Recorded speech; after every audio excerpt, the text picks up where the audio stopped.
Assholes assemble! We are here, ladies and gentlemen. TPA podcast. I'm Cliff. That's Traveris. That is Asia. That is Masada. We are here. We are ready to go. Okay, I love how you don't even. I love how you don't even introduce me proper. It's like, yeah, we're just going by your screen name at this point. You're Masada. Pretty much. Yes, Math Wrestler. I'm going with that. Everyone, yeah. All right. So, everyone say what's up or not. Either way. What's Bitch. up? Yes, bitch. Bitch. All of you. All one of you that are watching now, you're a bitch. Please stay. Anyways. They don't have to stay. They could be a bitch. Oh, we have two viewers now. Okay, yeah. So, we got a lot of shit to talk about. I got a fucking kick-ass fantasy card that I'm going to talk about pretty soon. I got one too. I got a shocker here. Asia has rants. I didn't know. People are stupid. When will y'all fucking learn? Trust me, every week's going to be a rant if that's the case, because everyone's stupid all the time. I have a rant as well. Yes. Do I? And even Brandon has a rant. And then Brenda gotta drag white people. When a white person gotta drag a white person, you know shit is about to go down. Well, I have to be the nice one here, which is hard because I hate everyone. So, yeah, let's get this shit started. Should I just let you go? Because I know you got some shit to talk about. Okay. Let's talk about this. Yes.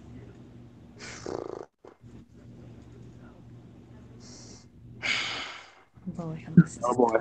This is after the deep. Right? That's important. Okay.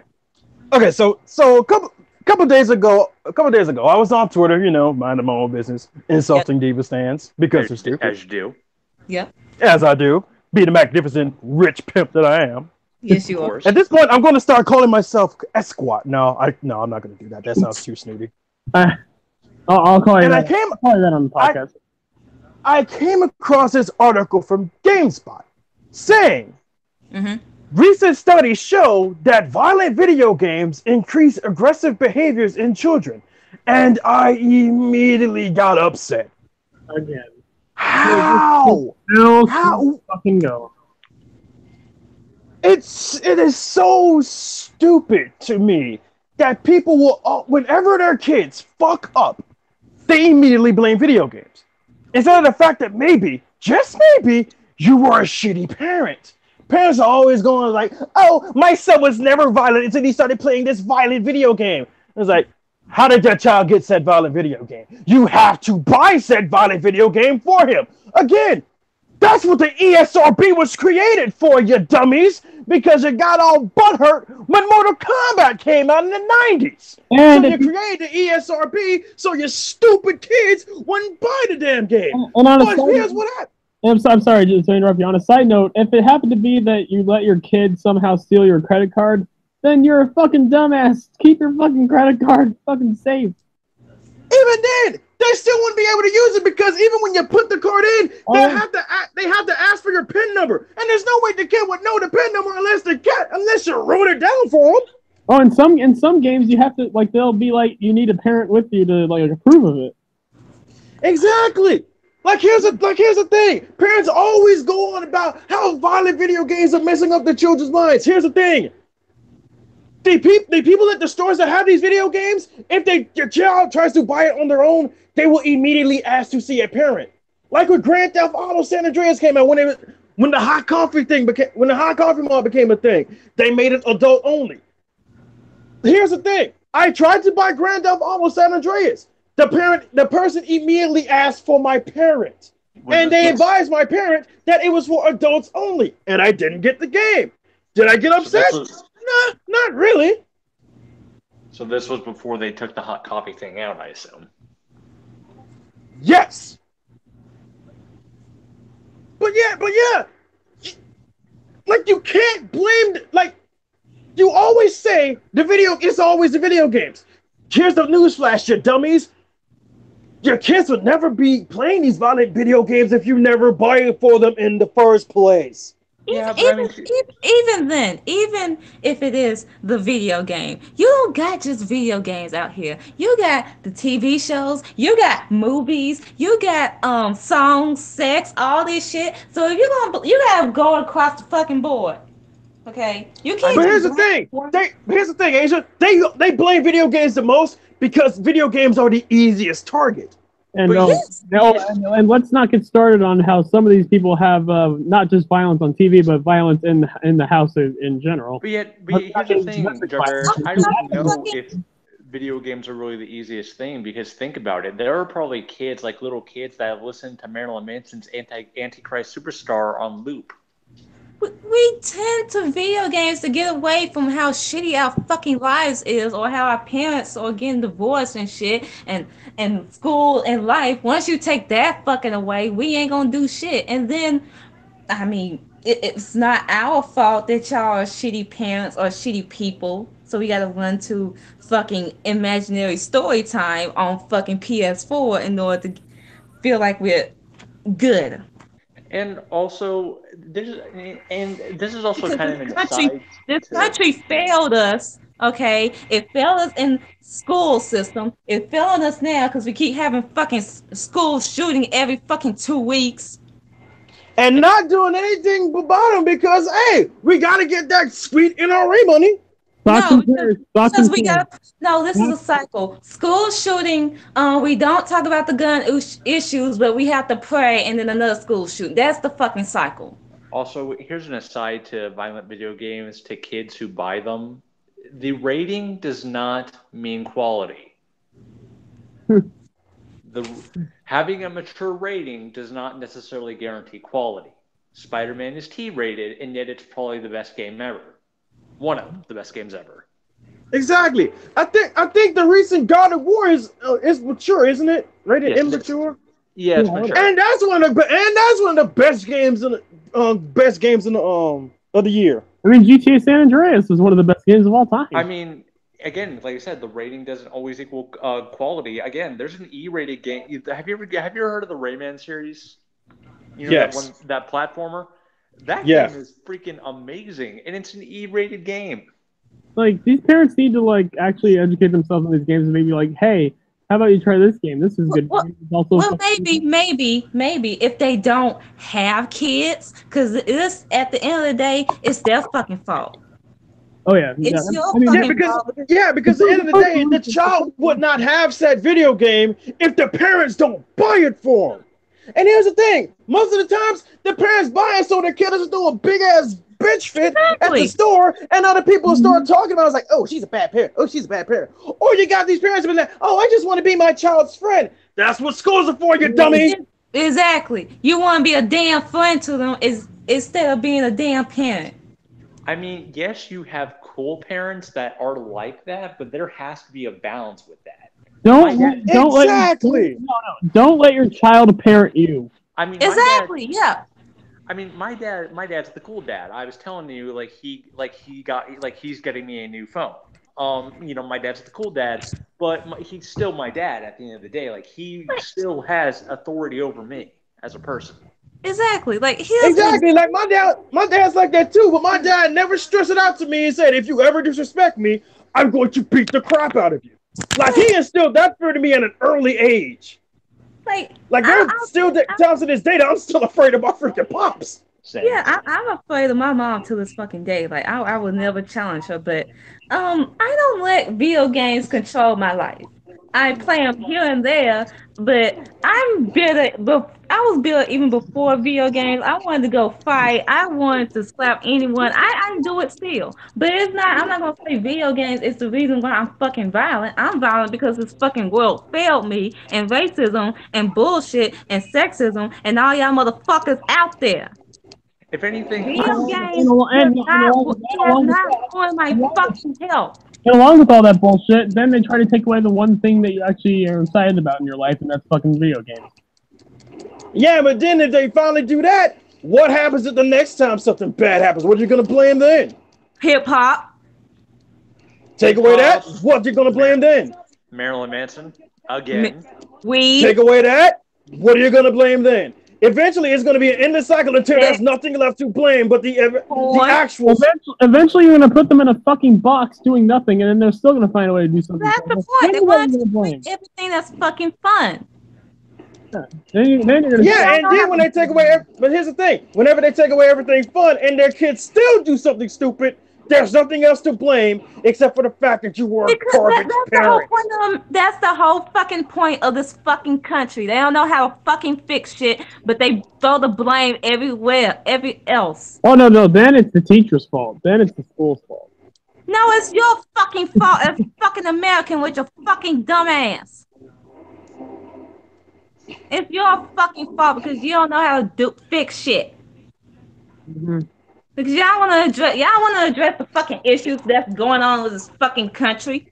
Or because you didn't want to fucking pull out. Or because like you much rather just want to throw a blanket on it so you evolve, so you can continue to live in your bubble. If everything's okay, everything's all sugar and gumdrops. No, the world is jacked up.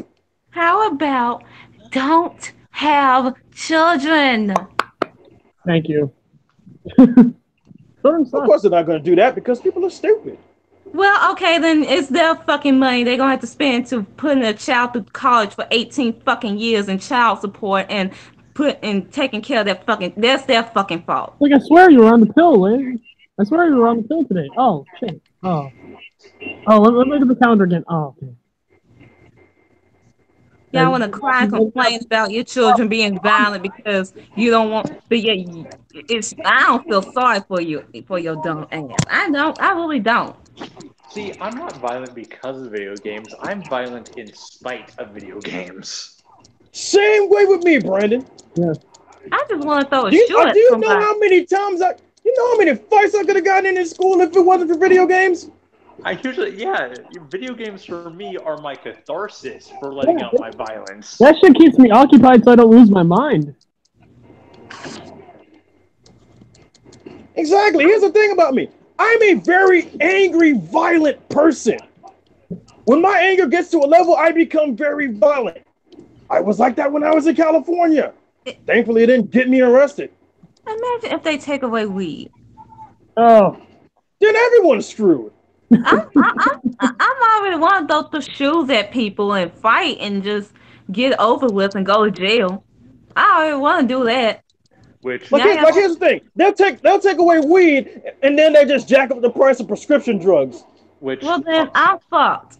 Which, as far as that goes, shouts out to JB Pritzker for wanting to legalize marijuana just as a thing in Illinois. Yeah, because ain't he the guy running for mayor in Chicago? Yes, he is. Yeah, he wants to legalize weed. Good for him. I hope he wins. JB Pritzker's my dude. Yeah, see, I'm not an angry, violent person. I just have this thing called common sense and fucking decency, and I actually had parents that actually put it in my fucking brain, put it in my system that I don't do that shit in real life. Well, Cliff, common sense isn't common for fucking everyone. Uncommon sense. See, and this is also like the one thing I've always kind of had to think about with video games as far as like people separating fantasy from reality. Because a lot of the stuff in video games you can't do in real life. Exactly. You can't string webs out of your hand and go web slinging across the city. Well, technically, if we're being realistic, because spiders shoot webs out of their ass, so you can't exactly do that either. Yeah, and with Dragon Ball, you can't shoot ki blasts out of your hands. If you can, donate your body to science so we can kind of learn shit. Yeah, I'd like to learn how to do a Kamehameha.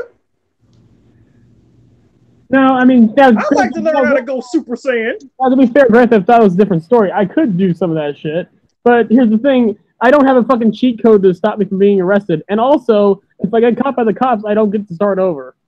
I mean, you do got white privilege, so you'll get off. I mean, I'll get 10 years. Well, I should have gotten life, but still. No, you'll get 6 months. The main games that get the blame are the ones like Grand Theft Auto. No. If I do like if I go in my car and just run over a whole bunch of people just for fun of it, yeah, no. Like I know there was this one story where a kid ran over some people and he said, "Oh, I wanted to know what it was like because I saw it in Grand Theft Auto." Again, the kid was no younger than about 15 years old. And again, why did you buy that? Why did you buy an M-rated game for a 15-year-old? Where were the fucking parents in this thing? I'll tell you what, the parents were on TV blaming the video game. Why? Because they didn't want to acknowledge the fact that they were a shit parent. It's like, stop blaming video games for your failures as a parent. Well, act like these video game makers want people to do this shit. Like this is like no, this is for real. This is like these are the heroes. We want you to do this. No. Again, like I said, the rating does not guarantee the quality. Again, there's some E-rated games. Crash Bandicoot is an E-rated game. It's amazing. Trevor in GTA 5 is not meant to be a hero. No, if anything, Trevor is the least heroic out of all of them. And they're all kind of stuff. I mean, I sympathize with fucking Franklin more than any of them, but yeah, Franklin was just a guy trying to get out the hood. Exactly. I sympathize with that. Michael was a rich fuck who was a bad parent. Oh yeah. Dude, there's so many Michaels here that are probably to blame in this as far as parents go. Yeah, plenty of Michaels and Amandas out there, so busy banging the freaking whatever. I don't know. And then Michael, who's that fat kid he had again? What was the name of the fat kid he had? I forgot his name, to be honest with you. Michael, who's a rich narcissist. Franklin, who's just trying to get out of a shitty situation, and Trevor is just a mad. Whatever his deal is. Trevor's a mad. I mean, like the time Trevor did have a reason to be upset because he kind of lost. He thought his best friend was dead, but it turned out no, his best friend just turned into an informant for the cops and went and had this high life. Was there any reason for that torture scene though? No. Yeah, no. But anyways, yeah, it's no common sense here. It's just let's fucking put the blame on anything else but us. Like. Same bullshit. What's the word? Let's not reflect on certain life choices we make. Let's blame outside factors and our environment. If I do go to jail, and more likely I will go to jail because I know me, I know how this fucking country works. I'm not gonna blame it on fucking video games. I'm gonna say, yeah, this country fucking failed me, and I'm sick and tired, and y'all gonna get it. Mortal Kombat made me do it. I'm gonna say I saw Cardi B and I want to throw a fucking shoe. So yeah, I'm throwing a fucking shoe. Oh my god, my spider bot just got snatched up by a pigeon. Oh yeah, that's great. I love that stuff. Where are you going to try? Really trudging in his nest with the rest of the eggs? I am not your egg, you idiot. So you guys ready for my NXT WWE Dream Card? Because okay, yes, I just want to sum up the final part of my rant is stop blaming video games for your shitty abilities as a parent. Just own up to the fact that you are a horrible parent. And again, to the kids that want to play violent video games, the rating does not make quality. An M-rated game is not always going to be the best thing in the world. Stop having kids, you hoes. Yeah, stop having kids if you don't know how to deal with it. Pull out, use the condom, remember when you took your pill, whatever. Oh, but I don't want to use a condom because it doesn't feel as good. Well, it protects you from having babies and sexual transmitted diseases, you dummy. Well, do it in the butt. Do it in the butt. Yes. Anal. No, don't do it in the. No, that's what a doodle comes. That's what a dookie comes out. No. Clean your ass. Clean your ass and do it in the butt. Yes. No, that's only for the porn stars now. Well, I guess I'm going to porn. Me too. I guess. Hey, no. Asia, I don't want to have to see you do porn. I don't want to look on the porn sites one day and see my friend Asia porn's like, oh no.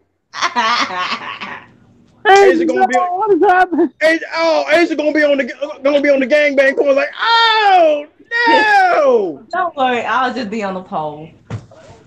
Oh, that's even worse! No! And then you'll be like, what the hell? Who's that dude, the small dick one in him? Oh, God, Asia can do better. Oh, my God, that's Cliff! What the hell? I will be ashamed of every single one of you. I will give you each a call and be like, I am so ashamed of all of you. And that's the thing. I won't even have to do it because I have to. I'll do it because I want to. And here's and then at the very end, you get the credits. Director James. Oh Lord! You know James ain't gonna be on the other screen. You know James ain't gonna be on that side. So, anyways, you want to get to my NXT WWE Dream Card? So let me explain. Yes. The thing is, this is strictly just fantasy. Like there is a little bit of build up to this because there are unification titles on the line here. But I figured my mindset was, okay, just take the current roster and even take some legends. Take NXT's roster, the best they have. Not even like have this not even be in canon with regular WWE. Maybe during Rumble time or whatever. Let's just promote like WWE versus NXT. Have it be like an MSG show, something like that. Yes. You know, just for fun. And I figured I had so many matches. I had 14 matches. So I'm like, there's no way one card is going to fill 14 matches. So I figured, let's make it a weekend. We're going to have 2 nights of this. And the way I split it up, the first night will be all non-title matches, dream matches, grudge matches, whatever. And then the next night will be title matches, and the last 2 title matches will be the WWE Championship and the UK Championship being unified. And then the main event will be the Universal and NXT title being unified. So I'm going to start with night 1.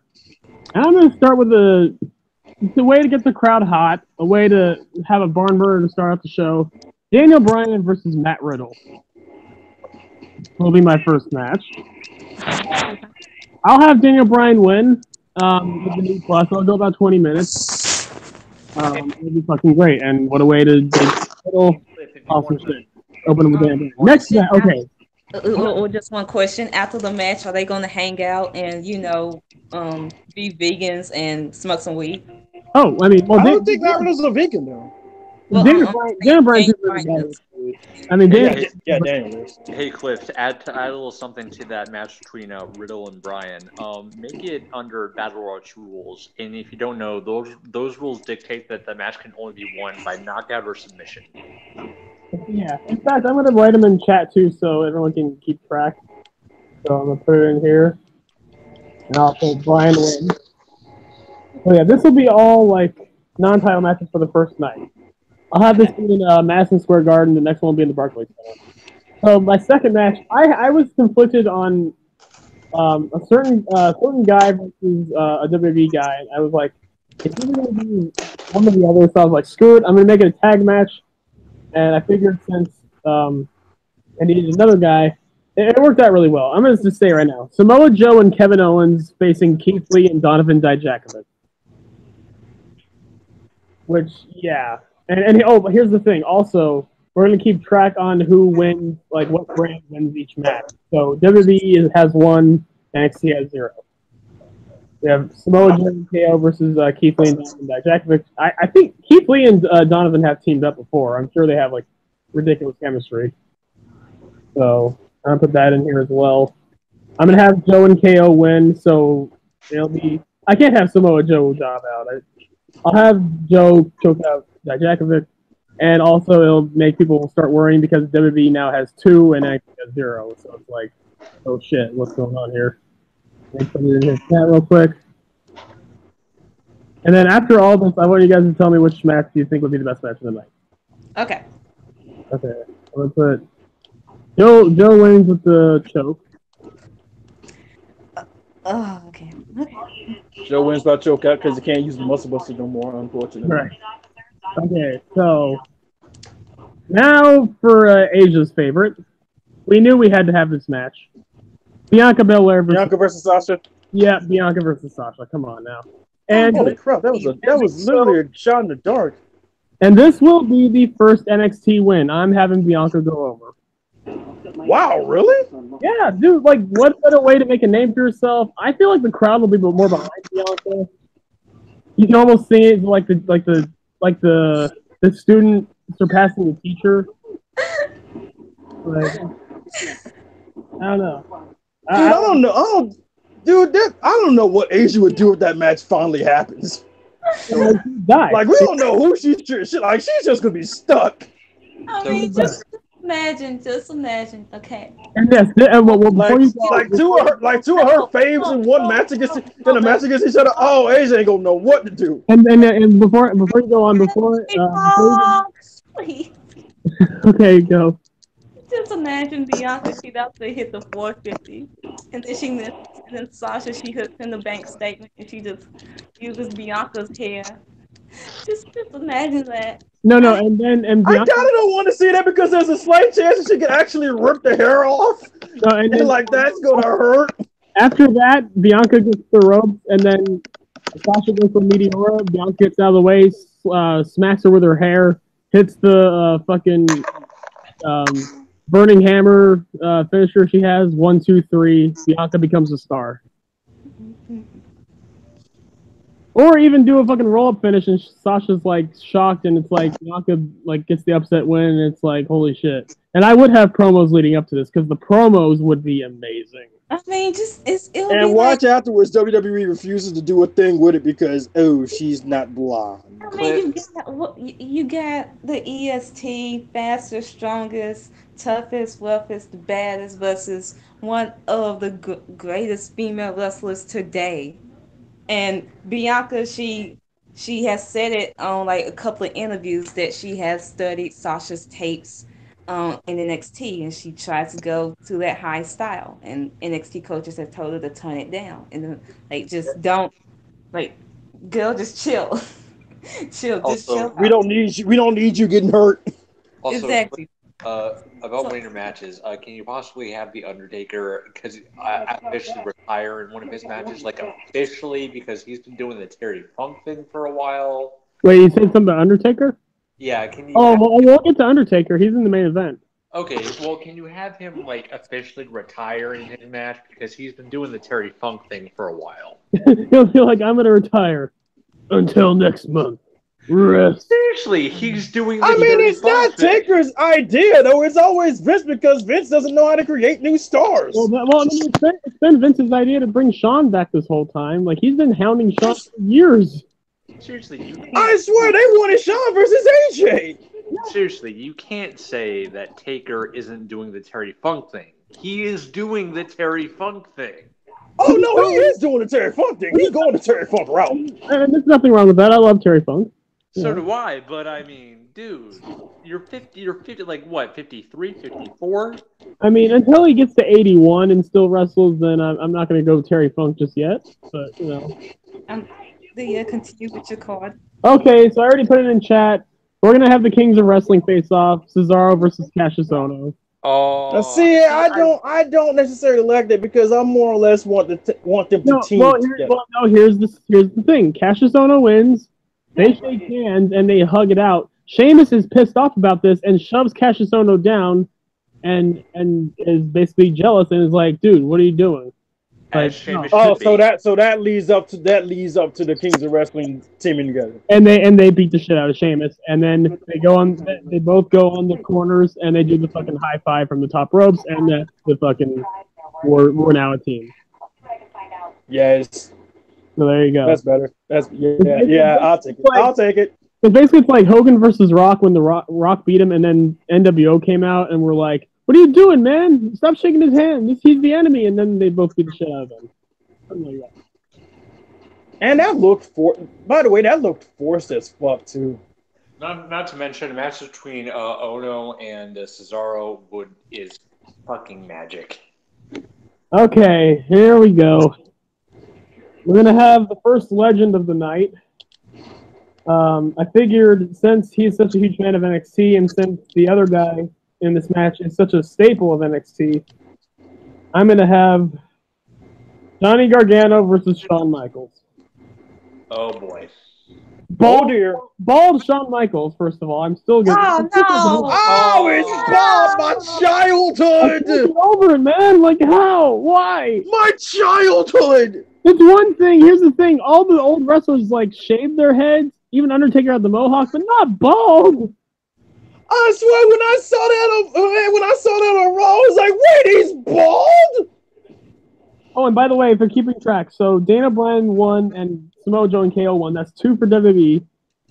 Bianca beating Sasha is the first for NXT. Cassius Ohno beating Cesaro, now they're 2-2. And Johnny Gargano beating Shawn Michaels. Now NXT is up 3-2. So if NXT wins one more match, they win the night. And about Shawn Michaels, real quick. Okay, I understand you wanting to look your age because you're an older guy, but come on. He's not a sexy boy. Nah, he ain't a sexy boy no more. He's an old man. I mean, at least he's owning up to it. True. Yeah, you're right. At least he's owning it. It's like, hey, I'm old and I know it. I mean, his wife still finds him sexy, so I get. Okay, I don't think I even need to say. I'm not even going to build up to this. All I have to do is say, Demon Finn Balor versus Aleister Black. Oh yes, I would. I don't think I need to say anything else, do I? No, not really. I'm going to go change my pants real quick. I'll be back. Right? Yeah. Jerk off. Like the only thing I would think would be better is Demon Balor versus Taker, but at this point, nah, I don't think Taker can handle the Demon. Undertaker's busy because my main event is the Undertaker versus Velveteen Dream. Oh my god! Oh my! And Hollywood Dream, baby. So wait, the only question I have: which version of the Undertaker are we? Dead man. Okay. Because the sexual shit that Velveteen could do to Undertaker in the build-up, like that should be fucking and unfortunately, it makes a lot of sense because Undertaker is a hardcore right-wing Republican. Like he is hardcore. Yes! So, he is. I forgot about that. Yeah. Yes, he is. Oh, well, dude, all my favorites turned out to be Republicans. God damn it! The middle-aged white man from Houston, Texas. What do you expect? Oh shit! You're right. I forgot he was from Houston.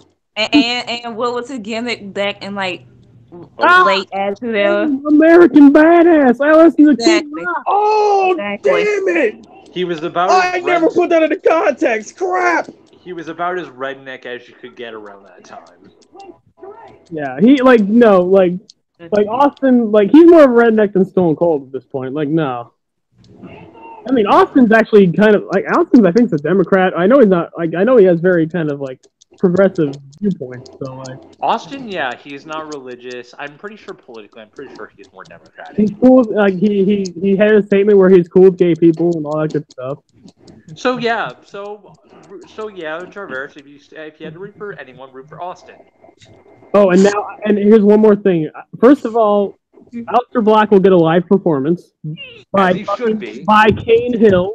Oh. So okay. So I had Brandon cream. Now I'm gonna make the rest of you cream. So the Undertaker versus Velveteen Dream. You first hear the gong, and then I'm not gonna ask Asia because she just started watching in 2009. Jarveris, you're an old school wrestling. You remember WrestleMania 20 and WrestleMania 21 when the Druids would come out? Yeah. And would bring out a coffin. Yeah. They do the whole thing. They have the whole thing, and then all of a sudden they open it up, and then you hear "Ow!" Velveteen Dream. He comes out of the coffin. He does. Yes. And then he closes the coffin, and he gets on top of the coffin and does that like laying down pose he does. Yes. So there you go. And also, like here's how you could kind of get heat on Undertaker. Like how as the fans are enjoying it, Taker just pops off from out of nowhere and just starts beating the shit out of Velveteen. And one more thing, his attire on his ass it'll say "Rest in Dream." Oh, oh my dude, that's amazing. So Why do you have to be so great for once? Because we have to do what WWE refuses, and that is try. Asia, trust me. Right. Asia, You're not supposed to do these as great. Now, Trust me, Asia, trust me, it's never going to happen again. Don't worry. Now, Cliff, in terms of the match structure for that match between Dream and Taker, what exactly are you envisioning? Because Taker is an older guy. It's going to be a lot of character work. It's going to be mostly like striking. Velveteen as a character can make anything work. So it's not predicated upon. It's not going to be a 5-star classic. Okay. Hell, he made him versus EC3 work. It's going to be a lot of showmanship, a lot of like striking, a lot of like Velveteen's going to do Undertaker moves. Like a lot of poses. Undertaker's going to do the sit up. Velveteen Dream is going to do the laying down pose. Yes, and then Undertaker does the down pose. I mean, if Aleister can do it, why not Undertaker? True. But guys, that was only night 1. Then this to me was the weakest night because night 2 is even crazier. Oh Lord. Okay, I'm gonna post the first match in here. Well, while I'm posting it, I'm gonna just explain it. The first title match we're gonna have is the North American Championship, and I'm not taking the title off of Ricochet. I'm just gonna have him. Oh wait, I fucked up the order. Give me 1 second. But yeah. I'm not going to have anything crazy like that. I'm just going to have him stay champion, and he's going to face Andrade Cien Almas. Oh my God. Ricochet versus Andrade. That's match of the night right there. I'm calling it. The first match of the night. You got La Sombra versus fucking Ricochet? Oh, that's match of the night. Okay, if that's the first match of the night, how the fuck are you going to follow that up? He's vowed to. With the Revival versus Mustache Mountain. What?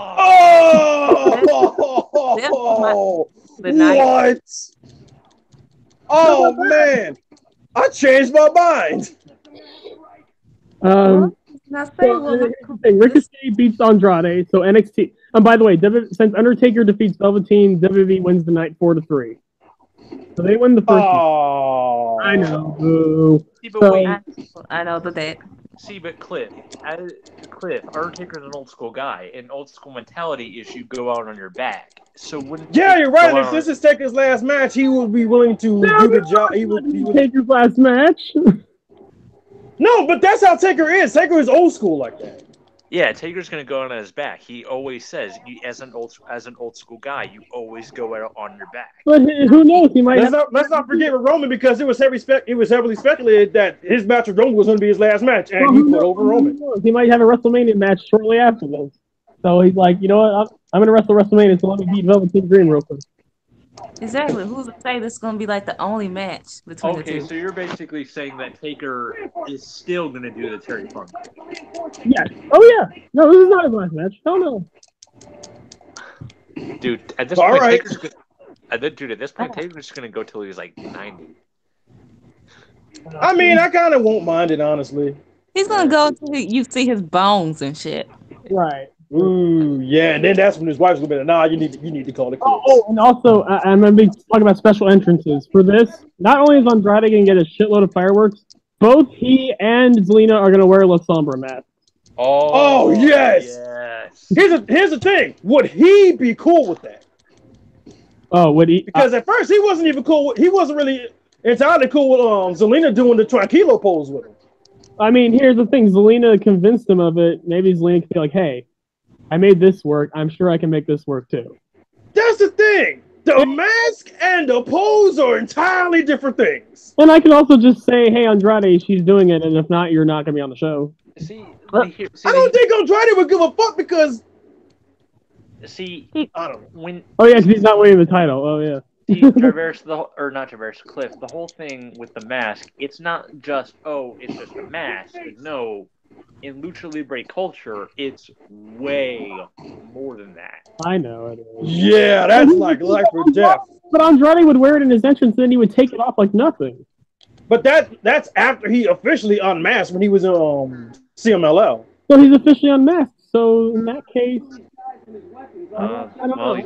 You have a point there. We'll give you that. Match 2. They both go in the ring. They both take it off. They do the fist in the air, and the fireworks come up. I'm down with that. Okay.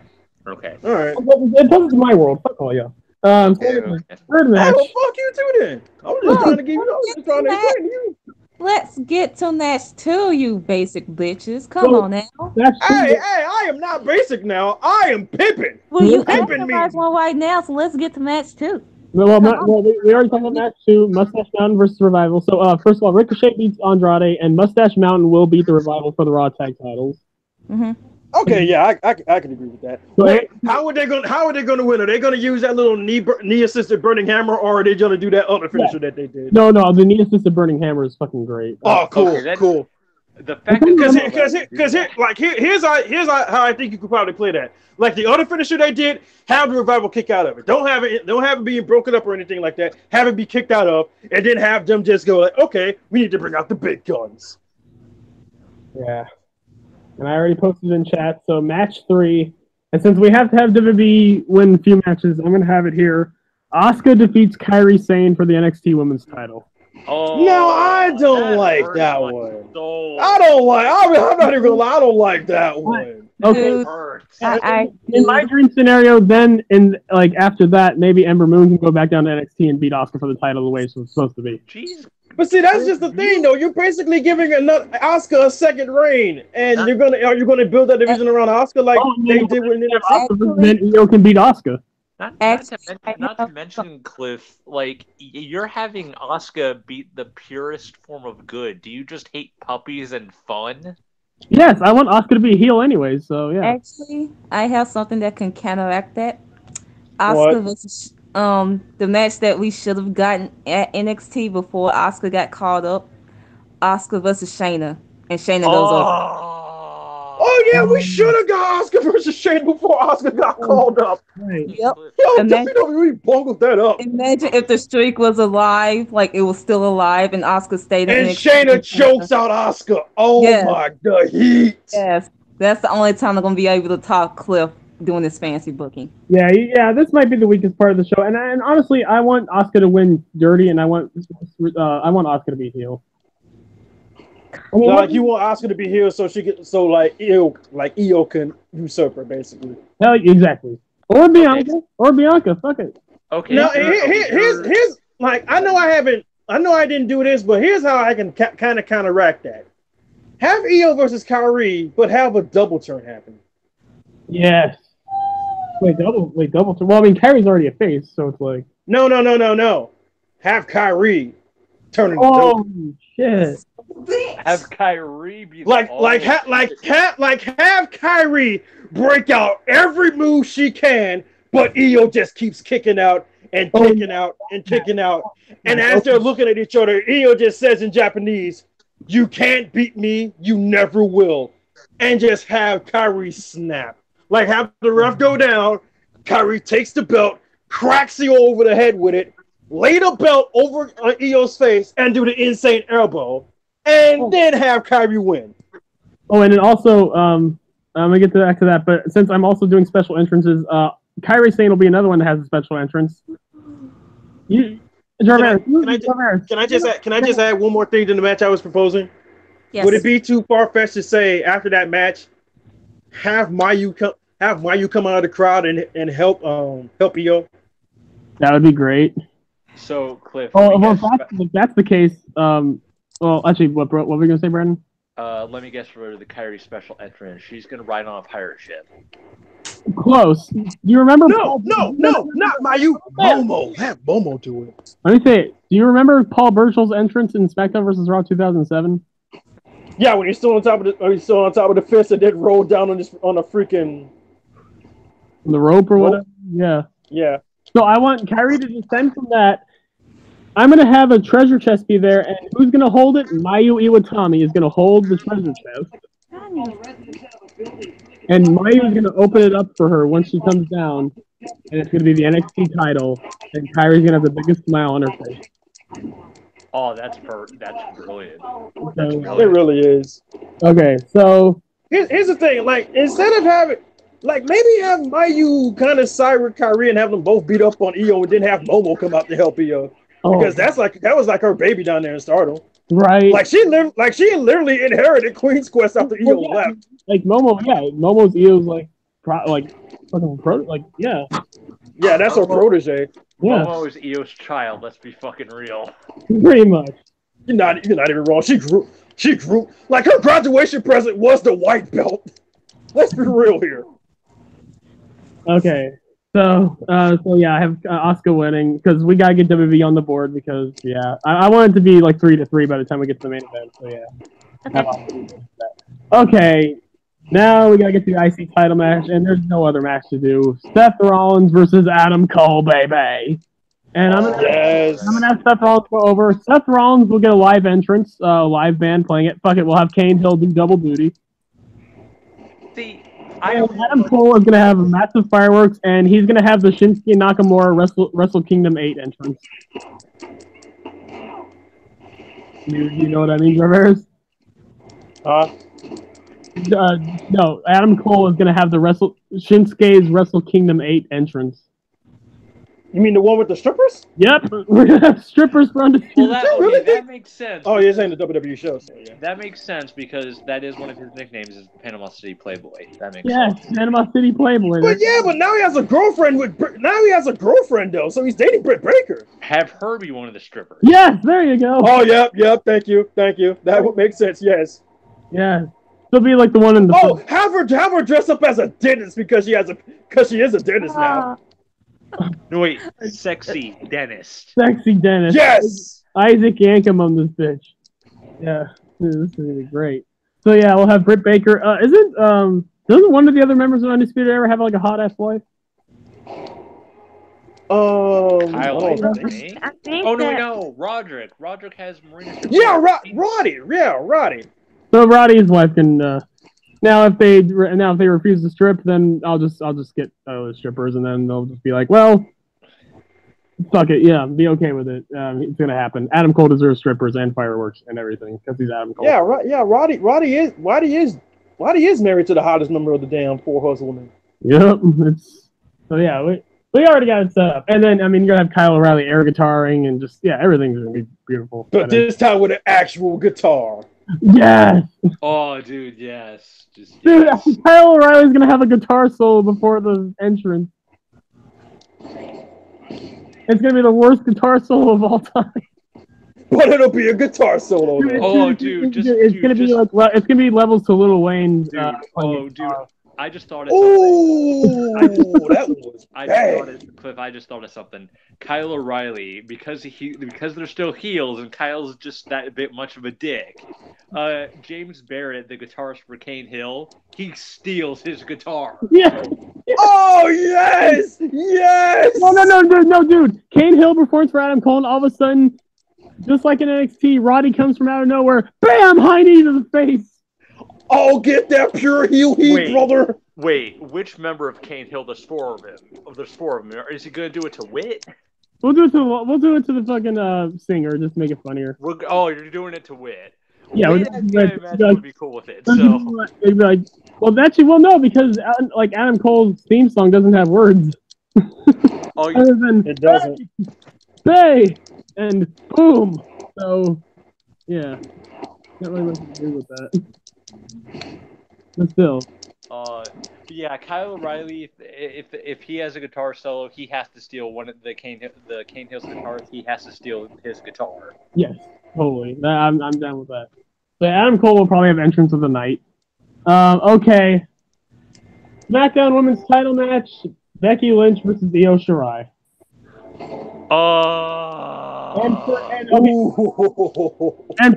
Now for the entrance, I'm going to do the entrances first before the result. Becky Lynch, it's basically going to be the WrestleFlow thing. Her entrance is going to start up, and before the big breakdown, it stops. And then you get Jay Will up there. He does a rap for Becky Lynch. Okay, that's perfect. Drops again, and we get fires. And then we get fire surrounding the ring like fucking Kane. And we get the Becky Lynch entrance. And it'll be fucking great. And then, for Io Shirai, have her come out in Rey Mysterio gear. Yes, dude. Yes. We're fucking idol, man. Have her come out in a Rey Mysterio mask and take it off when she gets in the ring. And I'm going to have Becky Lynch beat Io Shirai because, it's my world. Okay, now we got the big matches. Okay. The Unification title match for the WWE and UK title, AJ Styles versus Pete Dunne. Ooh. I'm having Pete Dunne go over. Okay, that makes sense. Yay. So let me get that in here. And then for the main event, it has to be, and this is what the whole weekend is going to be based around. It's going to be Tommaso Ciampa versus Roman Reigns for the Universal and NXT title. And here's the thing: during the introductions for them, they're going to do it for Ciampa. Ciampa's going to interrupt them and be like, "No, this is not how we do it. In NXT, we have a fucking spotlight. I want a spotlight." Like the fucking shit they have for the like ring introduction. So it's like, no, we're doing it my way, and they do the NXT kind of spotlight thing. Now the question is, are you gonna have a double turn? Because both guys are booed a lot. They're gonna cheer for Ciampa. They're gonna cheer for Ciampa. Honestly, Yeah, because anyone but you, Roman. yeah, and honestly, they're gonna cheer for NXT in general because we all want NXT to win. True. So yeah, and of course, I'm gonna have Ciampa win. NXT wins the night 4-3. Tommaso Ciampa and Pete Dunne basically rule the wrestling business, and that's my. Okay. So out of all those matches, which match on each night steals the show? Oh. Well, I'm still leaning towards Revival versus Mustache Mountain. Yeah. Yeah, that match is that fucking dude. I mean, that's basically like, I would say Revival versus War Raiders would be great as well, but I don't know. It feels right to have Mustache Mountain do it. Plus, Mustache Mountain's already been NXT Tag Champion, so it works. Yeah. Yeah, I'm having Ciampa beat Roman. I cannot top that. I mean, did you want to do your card? No, I'll just save my booking for the Raw Women's division. Y'all gonna hate it, Yeah. but I yeah, can't see.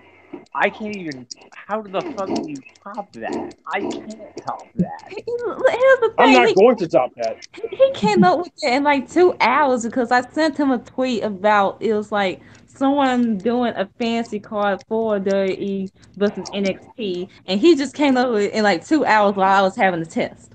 Dude, I was actually in class. We weren't doing much in class. So I was coming up with it in class too. And here's the thing. Another thing too. I didn't know you wanted us to do one as well because dude. Oh, no, I didn't say to have you guys do it. I just wanted to do mine, and I know Asia said she's gonna do hers too. I was about to say because there's no how.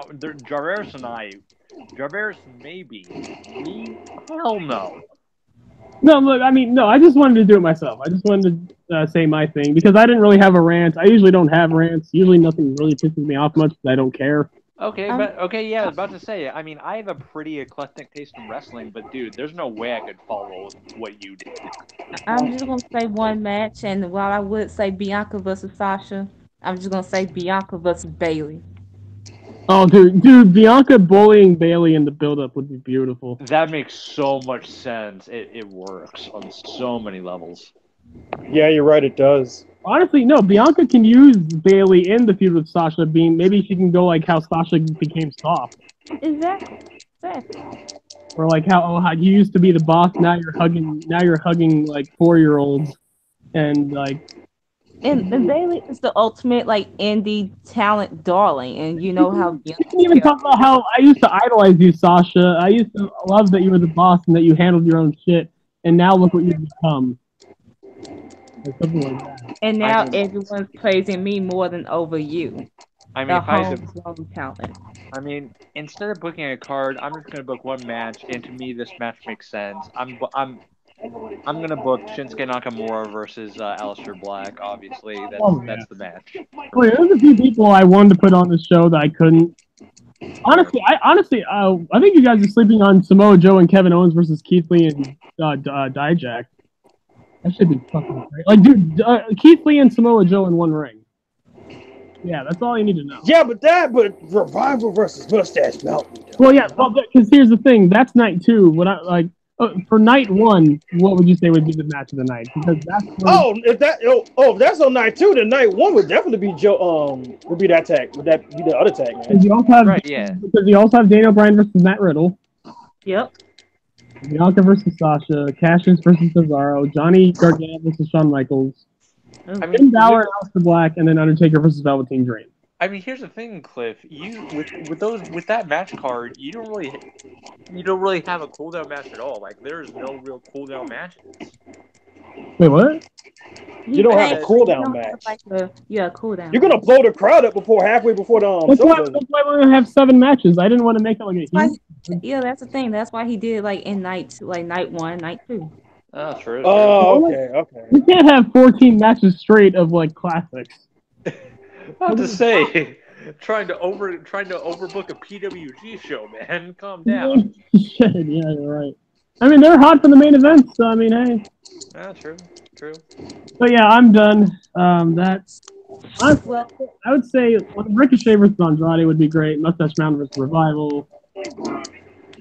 Honestly, even though it won't be the best match of the night, I would be most excited to see Undertaker versus Velveteen Dream just to see the antics go on. I mean the promos alone. And just the character performances. I think that's what I mean. Like, because Undertaker, we can talk about how he's like old and broken down. He's still an amazing character performer. I mean, his character was at a time when WWE was at their cheesiest. It shouldn't have worked. Exactly. This is during the time where they had like the Repo Man and fucking like who. And 20 years later, he's still kicking. Yeah. Like he could have gone up there with fucking Repo Man, the Goon, the Mountie. Actually, no, the Mountie's pretty cool. I'm cool. Even though Jock Rougeau's a piece of shit. Yeah. But yeah, like he could have died a death, but Undertaker, yeah, he's that great of a character performer. He made it work, man. Well, yeah, Undertaker versus Velveteen would be great. Maybe I'd have it go only 10 minutes because again, I don't want to see Undertaker fucking. That'd just be sad. So from one fancy booking to my fancy booking, it involves the Raw Women's Division and how I would book it from Super Showdown to the future, probably around the Royal Rumble. So everyone's been dreading the rumored main event for Evolution, Nikki Bella versus Ronda Rousey, right? Well, I mostly don't care about it. I mean, it's gonna happen I regardless. just don't care. well, this is how I would do it, and the way I'll do it. You know, you hate it. You hate the Bellas. Fine. Okay, whatever. Do you, sis? Do you? So you have Nikki Bella. She does turn. Her and Brie, they do turn heel on Ronda Rousey. They're probably gonna do that to Super Showdown, to be for real. They've been all this hate since they've been coming back since the Brie Bella incident. SummerSlam, they got booed. All this shit, despite the fact they're not even champion. They're not even in the title picture. So it's like I understand where the hate is coming from, but at the same time, they're just there. They're there. The match hasn't even been officially announced, and like, come on, calm down. It's like their literal existence pisses wrestling fans off. Exactly, because it's not like they just came back. That's the reason I want them to turn heel. So because they're always gonna get hate regardless. So turn them heel at Super Showdown tomorrow. Okay, then have Stephanie come out, and you know her feud with Ronda Rousey. Y'all know the history between the two. You have her immediately give Nikki Bella the title shot. No work, no nothing. Nikki is on 2 reality shows, longest reigning Divas champion of all time, mainstream appeal. You could say that she's one of the reasons why. Well, Stephanie could say this, like she's one of the reasons why that the Divas revolution, women's evolution. Just give the credit to Nikki. All this shit, and fans just hate her. The IWC, they don't respect her. None of this shit. So you have to build to evolution. You get to the match. Nikki, she beats Ronda Rousey for the championship in the main event of Evolution. Dirty or clean? At first, I was gonna say clean, but then I realized you have the Bellas. They practically look the same now. Like. Not to mention with Ronda. Not really, because again, Nikki still has the bigger boobs. Yeah. Nikki still has the bigger boobs, but they dye their hair back. They do the same makeup. Not to mention, Asia, you have to also remember the fact Ronda is a legit badass MMA fighter. So how Yeah, do you protect but that? yes, I get that, but you cannot have Ronda Rousey go undefeated all the way to fucking Mania and barely Right. have no character development, and, and and, not and even expect doing the fans to anything. still like her. Right. Yeah, I'm just saying, like, how do you protect that not credibility. Oh, I have an idea. I have an idea. yeah, okay, I have yeah, an idea. Can I say it, Asian? yes. Have Brie Bella attempt to cheat. Have Shayna show up, but while the referee is down, Shayna chokes out Ronda, Oh, and that's Yeah, how Nikki wins. yeah. Okay, And yeah. then you can have a faction in which the Bellas, Shayna, and Stephanie, and that's your because that's what I wanted initially in 2015 in her first rank. They teased it with her being like with Stephanie being the authority girl, but they never went forward it. So you do I that. like You have that. Stephanie. You have Nikki with Stephanie that whole alignment, and then you could do um like Nikki versus Bailey for the title, Nikki versus Sasha, Nikki versus Ember Moon. Hell, And you could build up build up Liv Morgan after the whole so you're basically gonna have Shayna be Stephanie's attack dog. I mean, Basically, Shayna's going to be the attack dog because Shayna's the muscle of the group. Shayna's gonna feud with Ronda Rousey. Yeah, Get and you Ronda can already explain that feud. Basically, Shayna's sick and tired of being in Ronda's shadow. Because exactly before Ronda showed up, Shayna was the one being talked about when she came to NXT. Then Ronda showed up. because Nikki as your top heel, it helps fix the problem with Alexa if she's gonna be out. You need a top heel that's gonna be hated by the fans that can help get more character development for the faces of the women, like a Sasha, like a Bailey, like Ronda Rousey, that's gonna need it. And Shayna can get that heat, man. She is a Yes, heat magnet. She is yes, very good at getting heat. because aren't fans gonna want to see Sasha beat Nikki or Sasha or Bailey beat like y'all gonna want to see that shit. Yep. Now, of course, y'all gonna shit on it because it involved the Bellas and why the fuck the Bellas are here in fucking 2018. Y'all gonna immediately shit on my No, booking. honestly, I'm fine with the Bellas now, honestly. Like, it's not that I don't like them, I tolerate them. I used to hate them, now I just tolerate them. Yes. Because, hey, it could be a lot worse. They could be Mandy Rose. They're not. They could be Brandy Rose. They're back, but they're harmless. They're not in the title picture. They're not yet. They're not like taking over the whole division like they did in 2013. That's the thing, like with them, if they do main event Evolution, like think about the Raw Women's division now. You got Alexa, who's immediately out. Sasha and Bailey, they're gonna be in the tag team division. Ember Moon's not being built up. Nia Jax just came back. Natalia, she's still dealing with her dad shit. There's no one right now that could be. You got the Riot Squad, but Ruby Riot just lost to Ronda Rousey. And you really think they're gonna put Ruby Riot versus Ronda Rousey in the main event of Evolution? I'm sorry, I love Ruby Riot, but she's not main event material. To be fair, Ruby Riott had an amazing performance in that match, though. I mean, yeah, but I'm just saying, like, realistically, Right. that is not main event Evolution. I'm sorry, I have to call it like I see it. Also, Here's the thing. Here's the thing. This would be such a W. It's something really quick. It'll be like a minute, but he just told me about like how the story about how when Liv Morgan got her tattoo, they went to a tattoo parlor and someone asked them, "Hey, are you guys like a gang like the NWO?" Ruby Riott said, "No, I'm Big Sexy." Sarah Logan's Hulk Hogan, and Sarah's like, "Nah, I don't want to be Hogan." Yeah, and Ruby immediately cut the video. Yeah, exactly. She's like, "Oh well, we're not getting into that shit." Okay, anyway. And with the Liv Morgan situation is, you can have Liv Morgan versus Brie, and then if Liv Morgan wins, she faces Nikki for the title. Of course, she will lose, but I basically fixed your Raw Women's division all the way to the Rumble. Because you build up new stars and build up your new faces and Ember, Sasha, and Bailey until the tag titles get here. You got a heel champion in Nikki Bella that fans gonna hate, and you help fix kind of the problem with Ronda Rousey, and you don't have to go on this undefeated streak till Mania. And you incorporate Shayna. And in a way, you could use the Shayna Ronda story to incorporate the rest of the Four Horsemen and have them side with Shayna, having them feel the same way. Have them be like, we were plenty successful in mixed martial arts, but who was the only one getting talked about? You. Yes. And we got sick of it.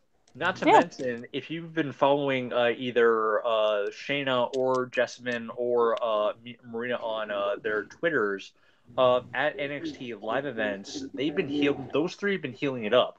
They beat Dakota Kai and I think Kairi Sane just recently at the NXT live event. Dude, all three of them won a tag team match with Diana, Kairi, and Io. Yes, they did. And yeah, out of the four of them, only one of them is a babyface, so it does work.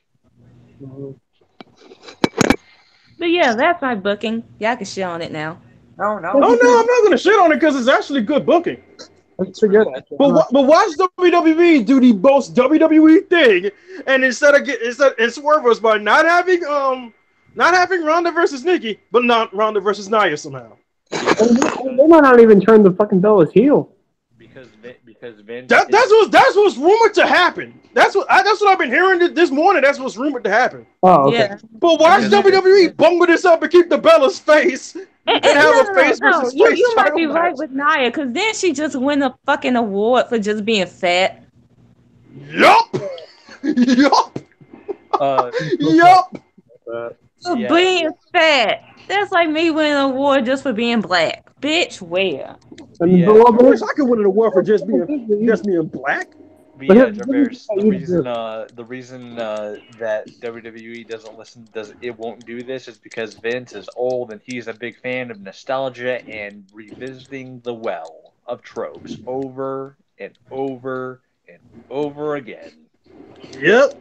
That's Vince. God, I can't wait for the XFL. There's like a ticking sound going on. I don't know what that is, but I think that's him playing the game. Oh, okay. That's probably me matching my controllers. But all from fancy booking to another rant. Yeah. So wait, we're saving my rant for last. That's weird. Yes. Can I do a little bit of a fantasy booking? It's gonna be pretty out there, but yes. Like, since this is all fantasy thing, I'm just using anybody. You know how we were talking about Roman and the Universal title? Yes. Mm-hmm. I think I figured out a way to get the belt off of him. Okay. Have a New Japan invasion. Oh. And who's the person to head it up? Maybe either Kenny Omega or Naito. Because those are the two most popular guys when New Japan comes to the US. Yeah, either one would be great. It'll probably make it Omega, which I mean that would work because that's it'll more likely be with Omega. But in my fantasy booking, it'll be Naito. Have Lij show up. Have Lij show up and wreck shop. Have Lij show up and beat up everybody. Just don't make it Jay White. Fuck Jay White. But if it is Omega, I mean, you do have them two throwing shots at each other on social media, on interviews.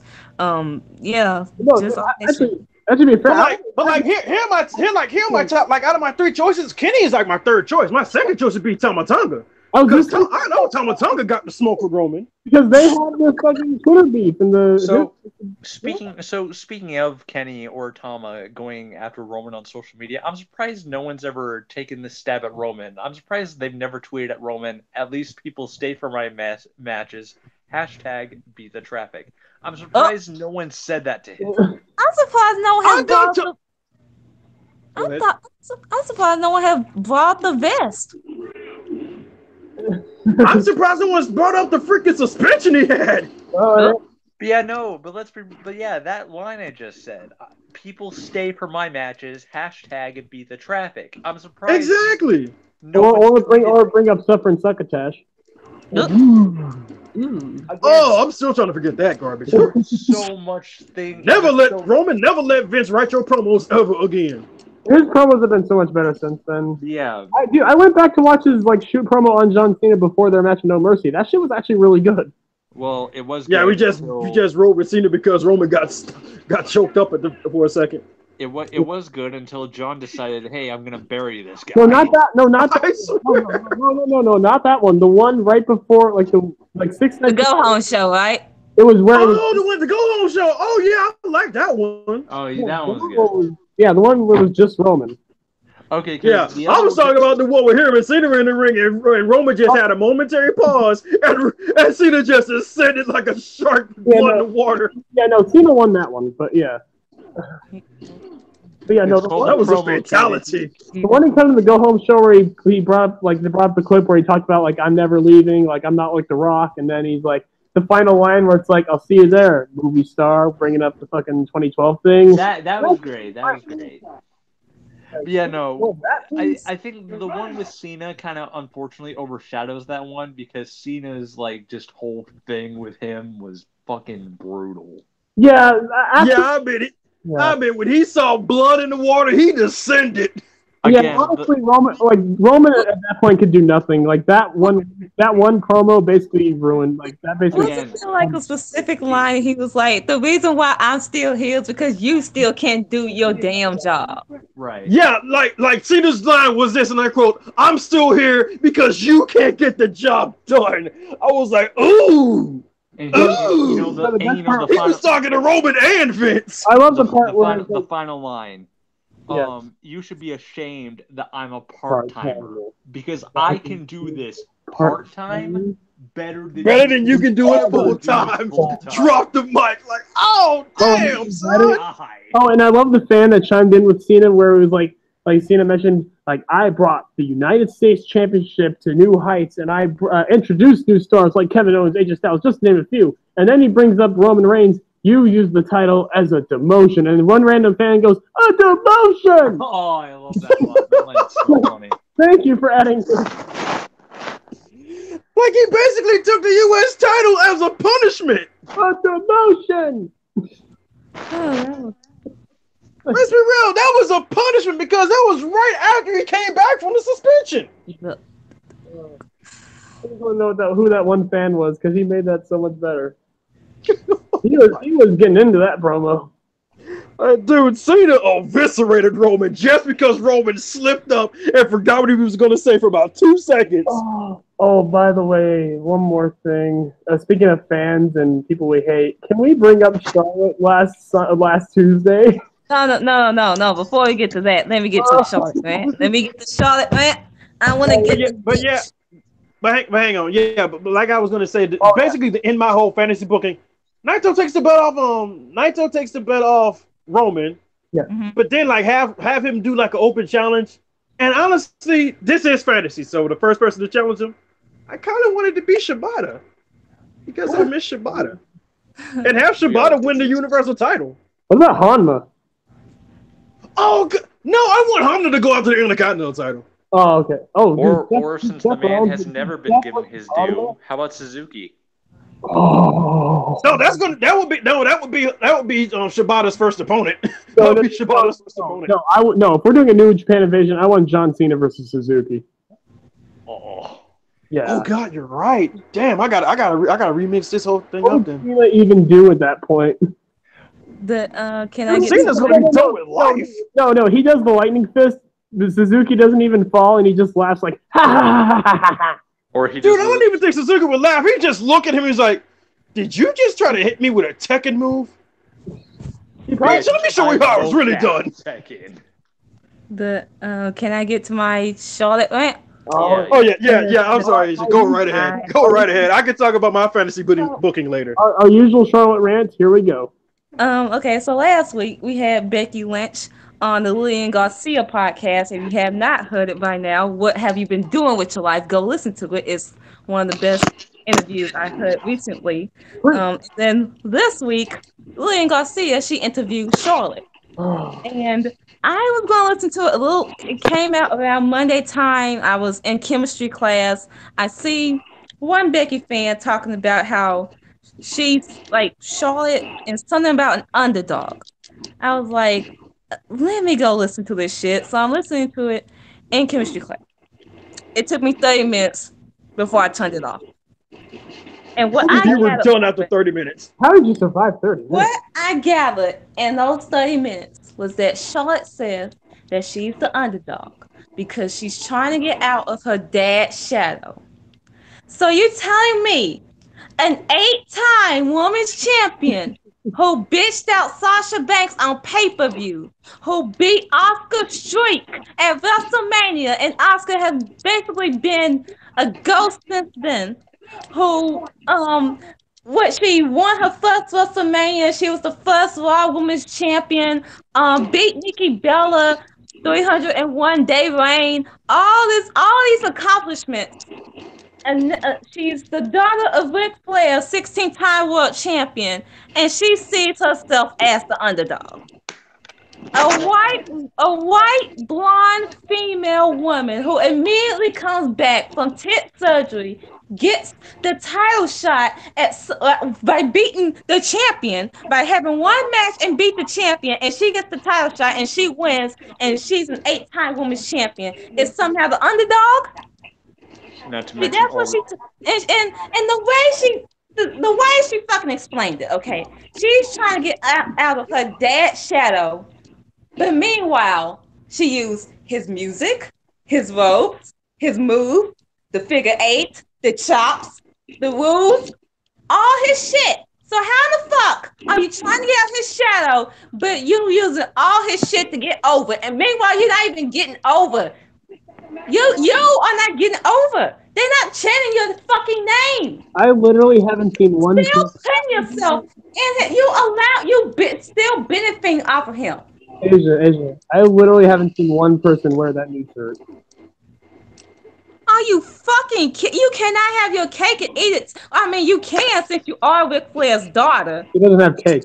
But you cannot say you're trying to get out his fucking shadow, but yeah, you're doing all this shit, and you saying this is what makes you a fucking underdog? So what does that make Becky Lynch? What does that make Sasha Banks? What does that make Io Shirai or all these other And then she just did another fucking interview saying that now she wants to step up her fucking game. Now you want to step up your fucking game because there's new crop and talent like Bianca Belair and Casey Kazar and all these fucking new girls coming in. Now you want to step up your game? No, she wants to quote unquote step up her game, meaning she wants to bury all that other talent. That's why she mentioned Bianca. Fucking bitch. You've been having the boring ass, dry ass matches ever since the Bayley feud. Because ever since you went to SmackDown, you don't have anyone to fucking carry you to a good match. Honestly, the one thing Charlotte's missing is she needs to start her own version of Evolution. Then she'll really be like her dad. You telling me a blonde white woman, take away the nepotism alone, is a underdog in this fucking world? And then this is the part that don't make sense to me. Okay, when she was a heel in 2016, and then she slapped her father the first time, and then she got rid of her father the second time, she was still using his shit.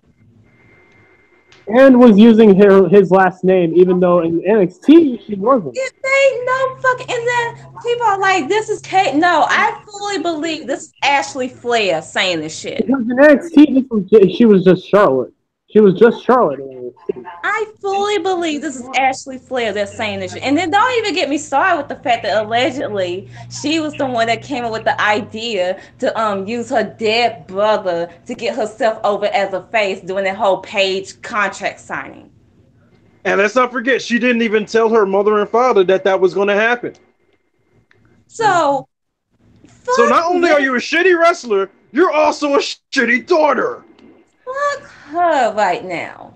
I mean, to be fair, everyone fucking dragged her on Monday, and then the fact that you're not a fucking underdog. Are you fucking kidding me? You're one of this most protected female superstars with this huge ass accomplishment, overpushed, overrated, but yet you're the fucking underdog.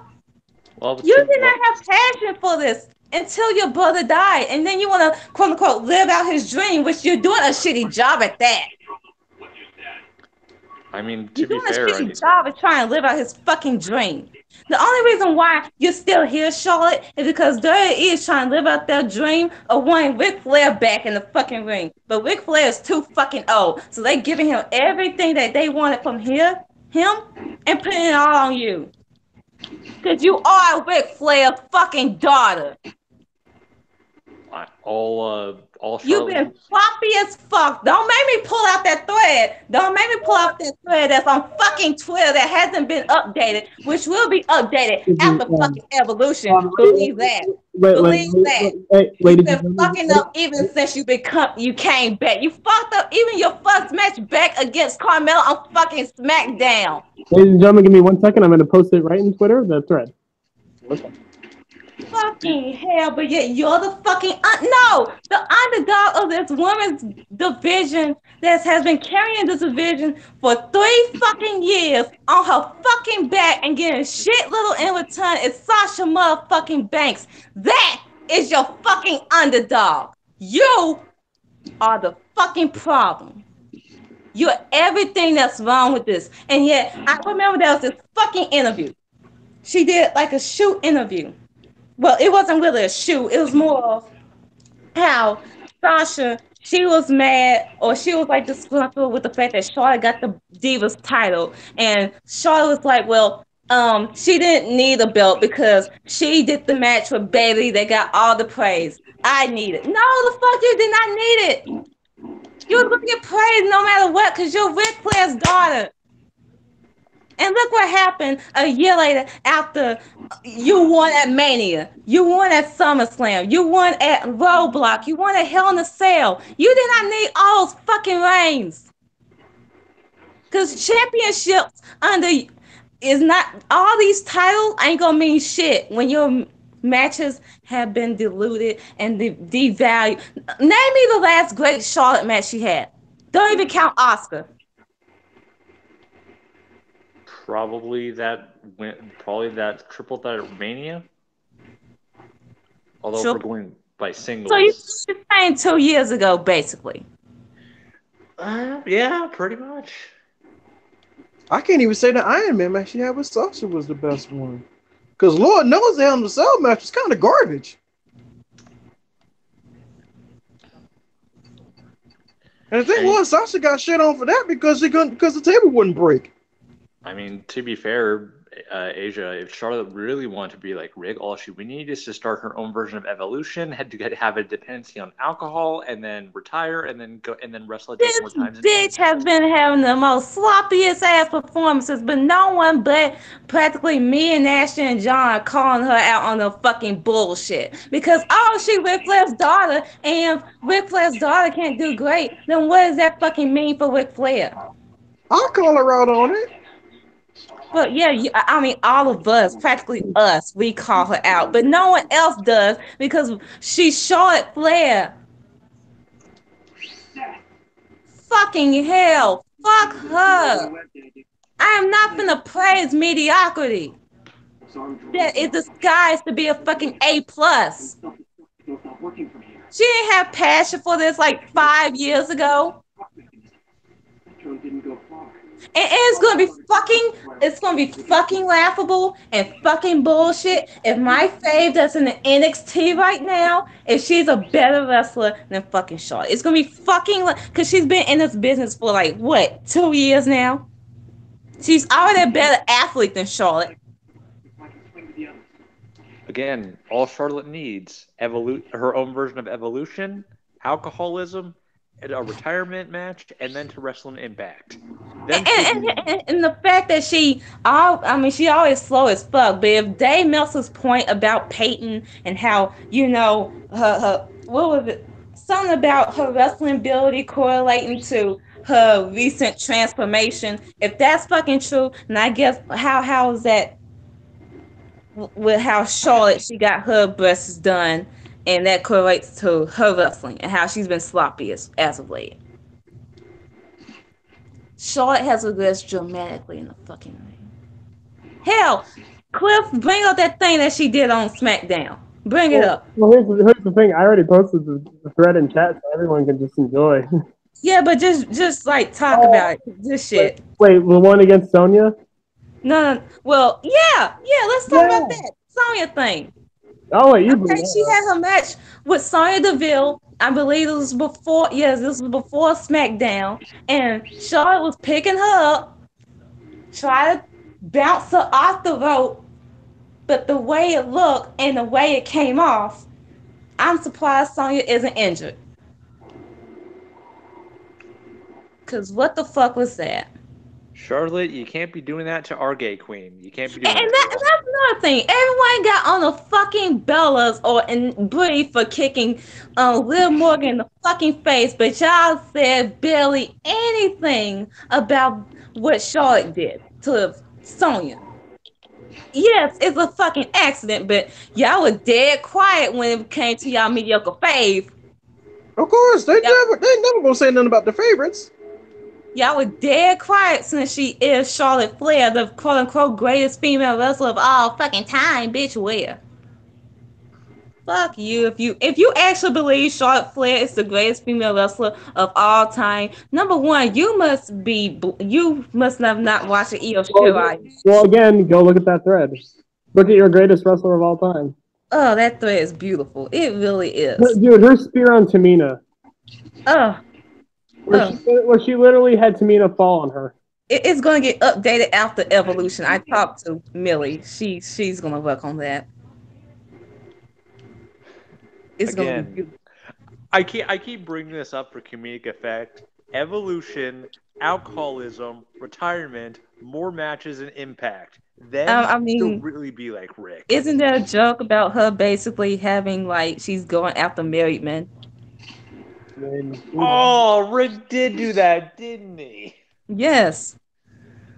Charlotte's going after AJ right now in the Mixed Match Challenge. So I mean, here's the thing. Don't forget, she went out to Bobby in the first Mixed Match Challenge. Well, She's gonna go after Randy Orton soon. Well, Charlotte, here's Randy Orton's new wife ain't gonna play that mess. Charlotte, here's some advice. Twerking for them will not help. She can't. You gotta have an ass to fucking twerk. Charlotte, just make like your dad. Start drinking. Have a retirement match. I found the thread by the way. Brad, you're gonna keep bringing this up. Why do you keep bringing this up? I'm not gonna happen. I'm about to post it. You said you found the thread? Yes, I found it. I posted it in chat though. Okay, but I'm finna watch it. Okay. Here's something we forgot to mention. Let's not forget. She's had a domestic. No, that was for Brand beating up on her. Never mind. Ooh. I'm a horrible. Never mind. My bad. I thought she beat up Brand. My bad. I'm a horrible person, Jarvis. People I hate, I want to see them suffer, whether it be through someone else or their own stupidity. I will always fucking hate this bitch for when she dropped Sasha at SummerSlam. And the thing was, like I've always said, it wasn't. I don't think it was intentional. I just think she figured out that she wasn't as strong as she thought she was. Bitch, she's not athletic. And always try to do that top rope move and throw her, and she always miss. She always undershot. The thing is, at one point, I was a Charlotte fan around the time of her run in NXT. Boy, do I want to go back. I was too. I was cool. She was protected. Hella protect. See, that's the thing. Triple H knew. Vince saw it, but he was too careless. He didn't care. He just wanted another Ric Flair. He knew that Charlotte couldn't talk. That's why he barely had her on the mic. Oh my god. I just got to see a Logan one. Oh, yeah. Oh. Oh my god. And here's Charlotte. Well, I'm not going to judge her, but yeah, Charlotte was like. It actually looked like because she got a lot of work done. It seemed like in her main run. Well, the makeup and everything. Charlotte looked like. I think Asia even mentioned Charlotte looked even better back then. Whereas I don't know. There's something about that. But yeah, Charlotte wasn't exposed. Charlotte had great wrestlers to work with, and she didn't fuck anything up. Because think about it. Look at that SmackDown Women's Division. You have, other than Asuka, there's no one that can carry her. I mean, other than Becky, yes. Becky, maybe, but then again, I'm overestimating. Their matches are decent to good. Like, the match at Hell in a Cell was good, but, yes. Because, first of all, it's because Becky was pulling out new shit. I just got to the one in which the Alicia Fox thing, and then Alicia got, I think Alicia got a concussion after that. Fucking hell. Oh shit! James just mentioned all the shit that Charlotte got charged for charges under her. She was arrested on September 5th, Yeah, 2008. she got a bloodshot too. Yeah. I heard about that. She was arrested in Chapel Oh yeah. assaulting a police officer after a fight involving Claire, her then boyfriend, and her father. She pleaded guilty to a lesser. That might have been the whole incident with Bram then. Yeah. Oh yeah. There you go. Yeah, she assaulted a police officer. Of course she did. Yeah, see, that was a black person. The black person would have got shot. I'm just saying. See, do you want to know what's embarrassing? Ronda Rousey, a woman who doesn't really have that much wrestling experience, is a better wrestler than Charlotte as far as not injuring people. What the shit? Yeah, like here's the thing. Ronda's arm drags look dangerous, but you can tell that they're not hurting anybody. Because You can tell like it's more the person flipping than Ronda doing the arm drags. Because Ronda Rousey, first of all, she has legitimate wrestling experience and legit judo experience, so that definitely carries over. She has her flaws in the ring, but yeah, she hasn't actually hurt anyone. Some of this stuff looks like it's about to hurt someone. Yeah. Ronda can be stiff, but you know she's not out to kill anybody. Yeah, like people blamed Alexa Bliss's injury on Ronda because of the arm drags. I was like, no, she was injured well before her match with Ronda. If you want to blame somebody, blame Nia because that's how the injury started. And yeah, Bram was before that. So yeah, Bram was 2013. So like father like daughter, Charlotte's been married multiple times. Once again, I'm not going to judge your personal life in that sense. Whatever, you know, you do you. But I will judge. I will judge the stupid shit you said on like saying you're an underdog when you literally have all the characteristics of everything that like middle class society hates. That blue collar people fucking hate. And Becky is literally the representation of us. I mean, dude, like Charlotte literally thinks like she's overcoming the obstacles, but we're like, no, you are the obstacle. Charlotte's tagline. Let me say this: if they do turn her heel, it would be great because you know. How is someone who's genetically superior the fucking underdog? Yeah, racism. Let me say this about how is someone that won the Divas title 2 months into her fucking main roster, the fucking underdog, and wins her first WrestleMania, then wins all the she's 17-3 on fucking pay-per-view title singles matches. How is that the fucking underdog? I just want to say this. I'm finna fucking shoot someone that can't answer my fucking question. There's no answer. Simple nepotism. There's your answer. Well, actually, I've got an even better answer. It's because, and I'm gonna butcher this, she is the woman. Woman, my ass.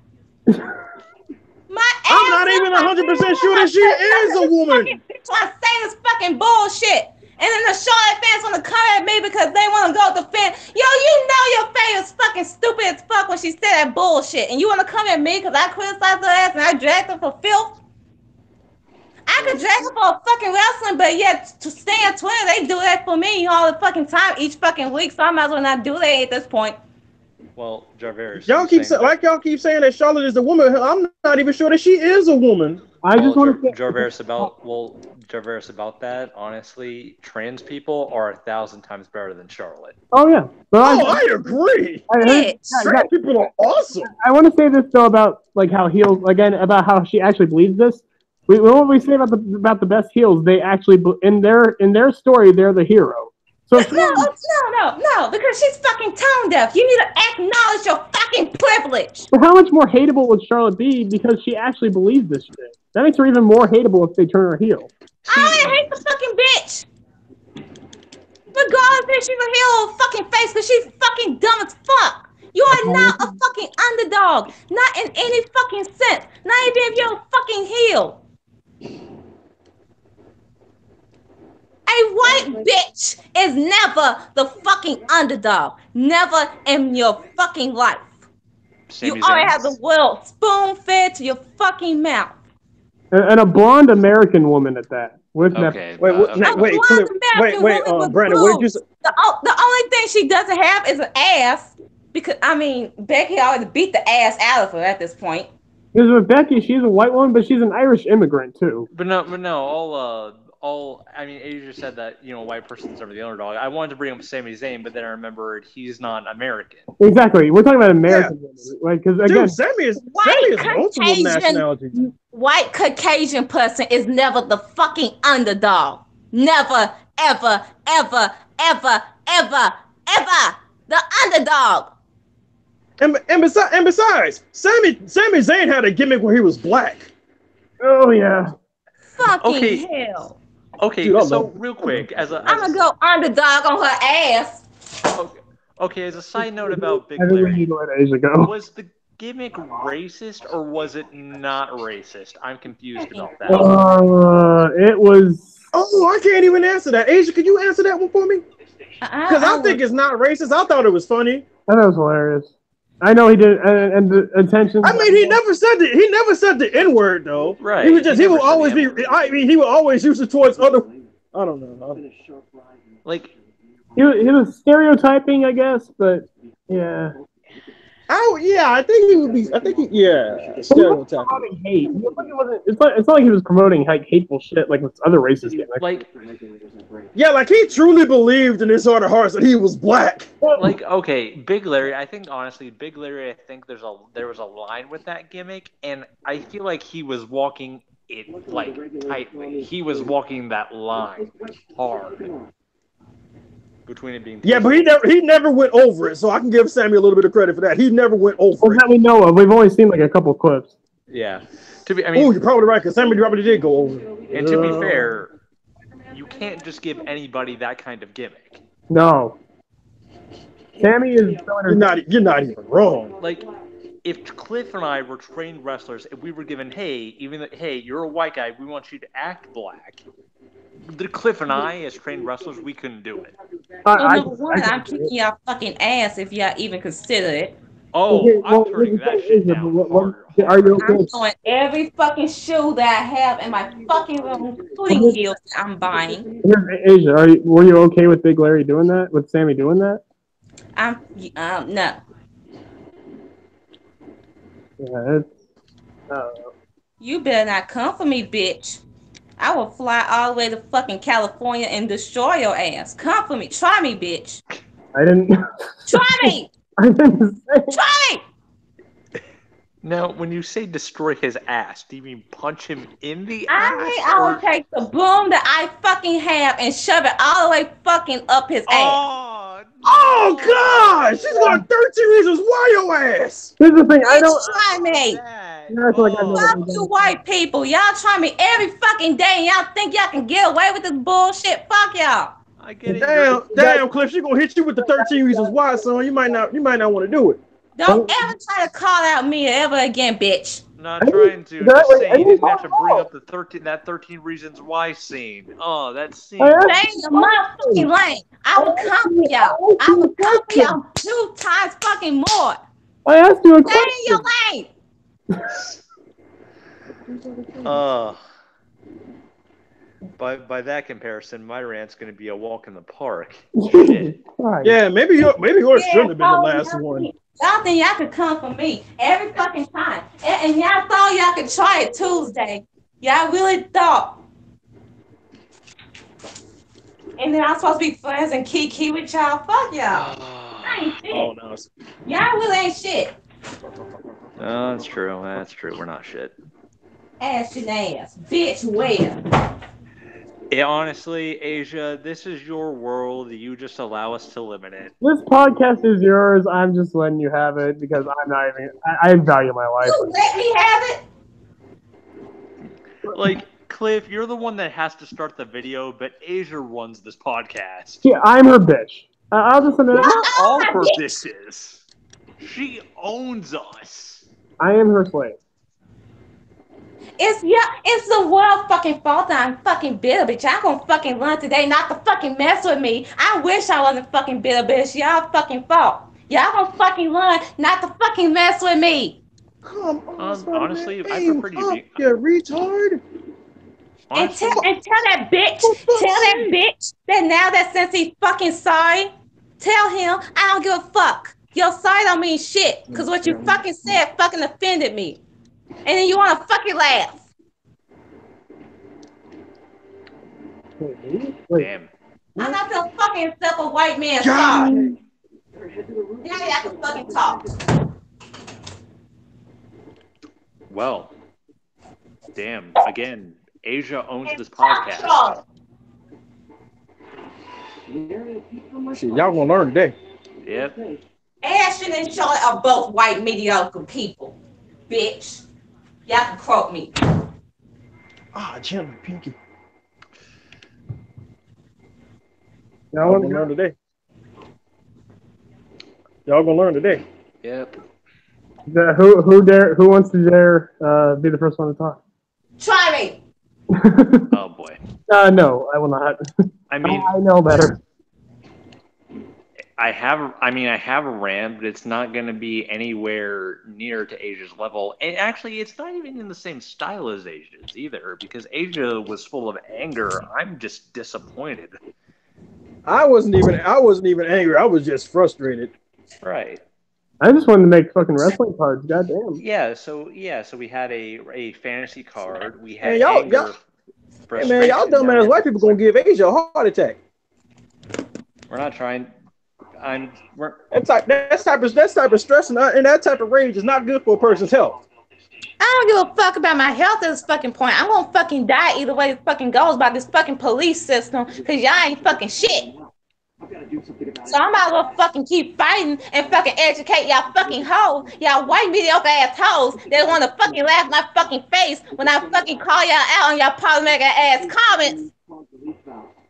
God damn it, Ashley. Why you gotta be problematic, Ashley? Asia, because he ain't shit. He ain't shit. Asia, he ain't never gonna be shit.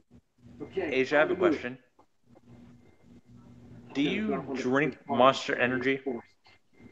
Do I what? Do you drink Monster Energy?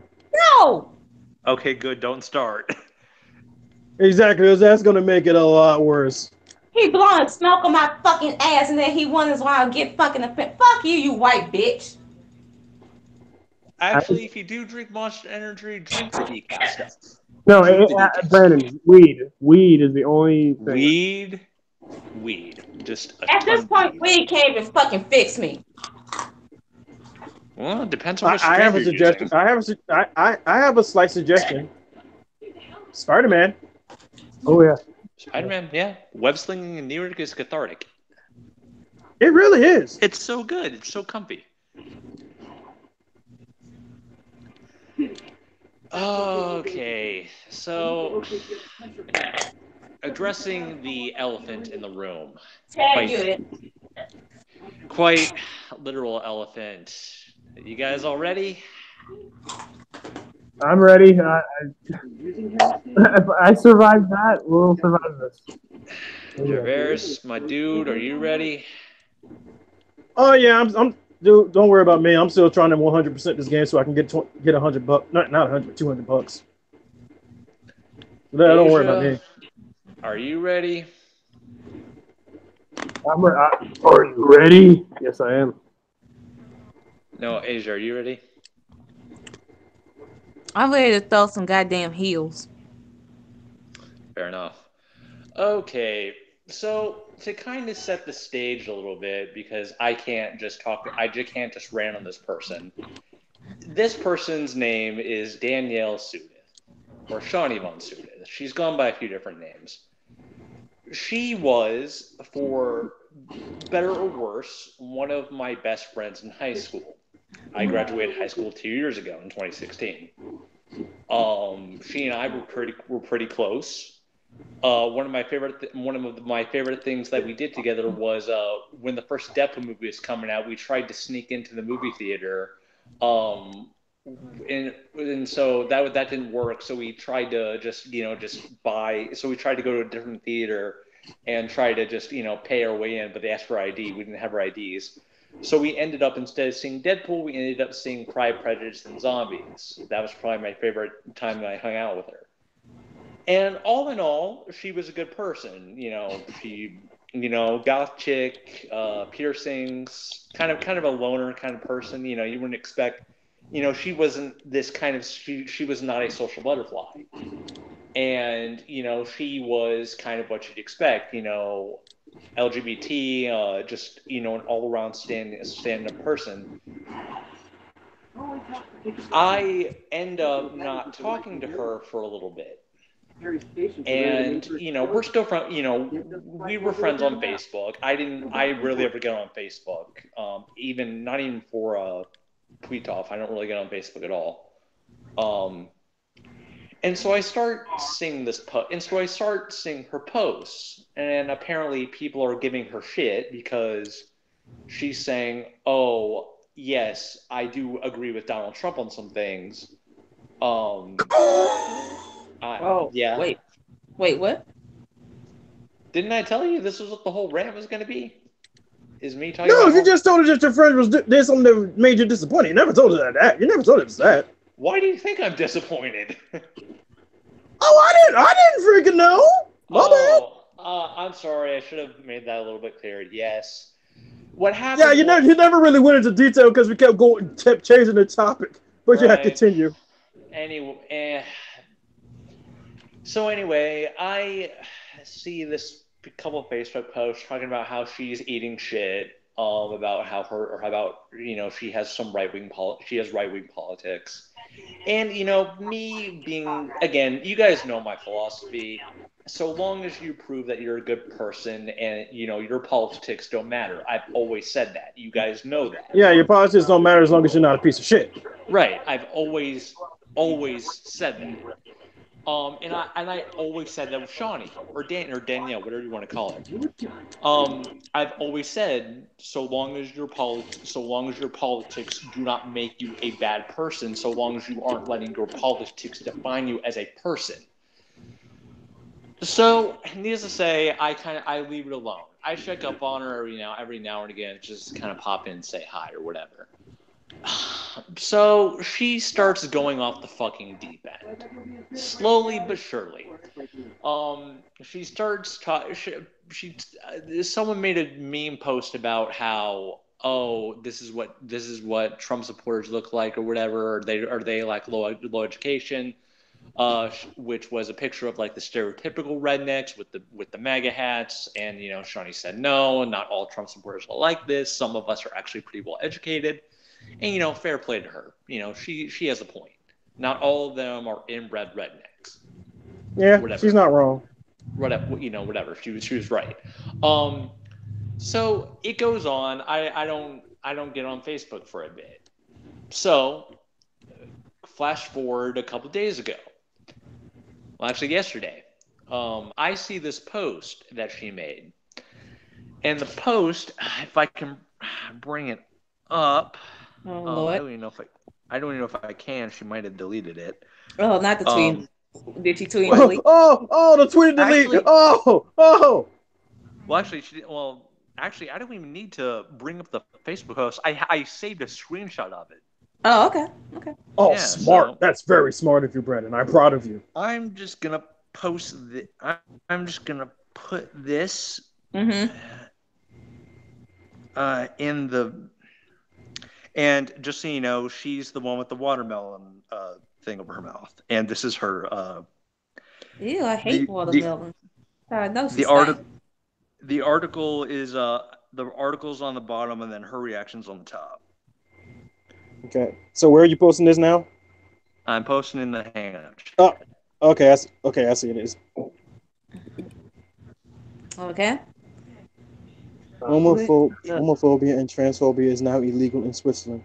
What the actual fuck? This is the reason why I don't fuck with the LGBTQ anymore. Wait!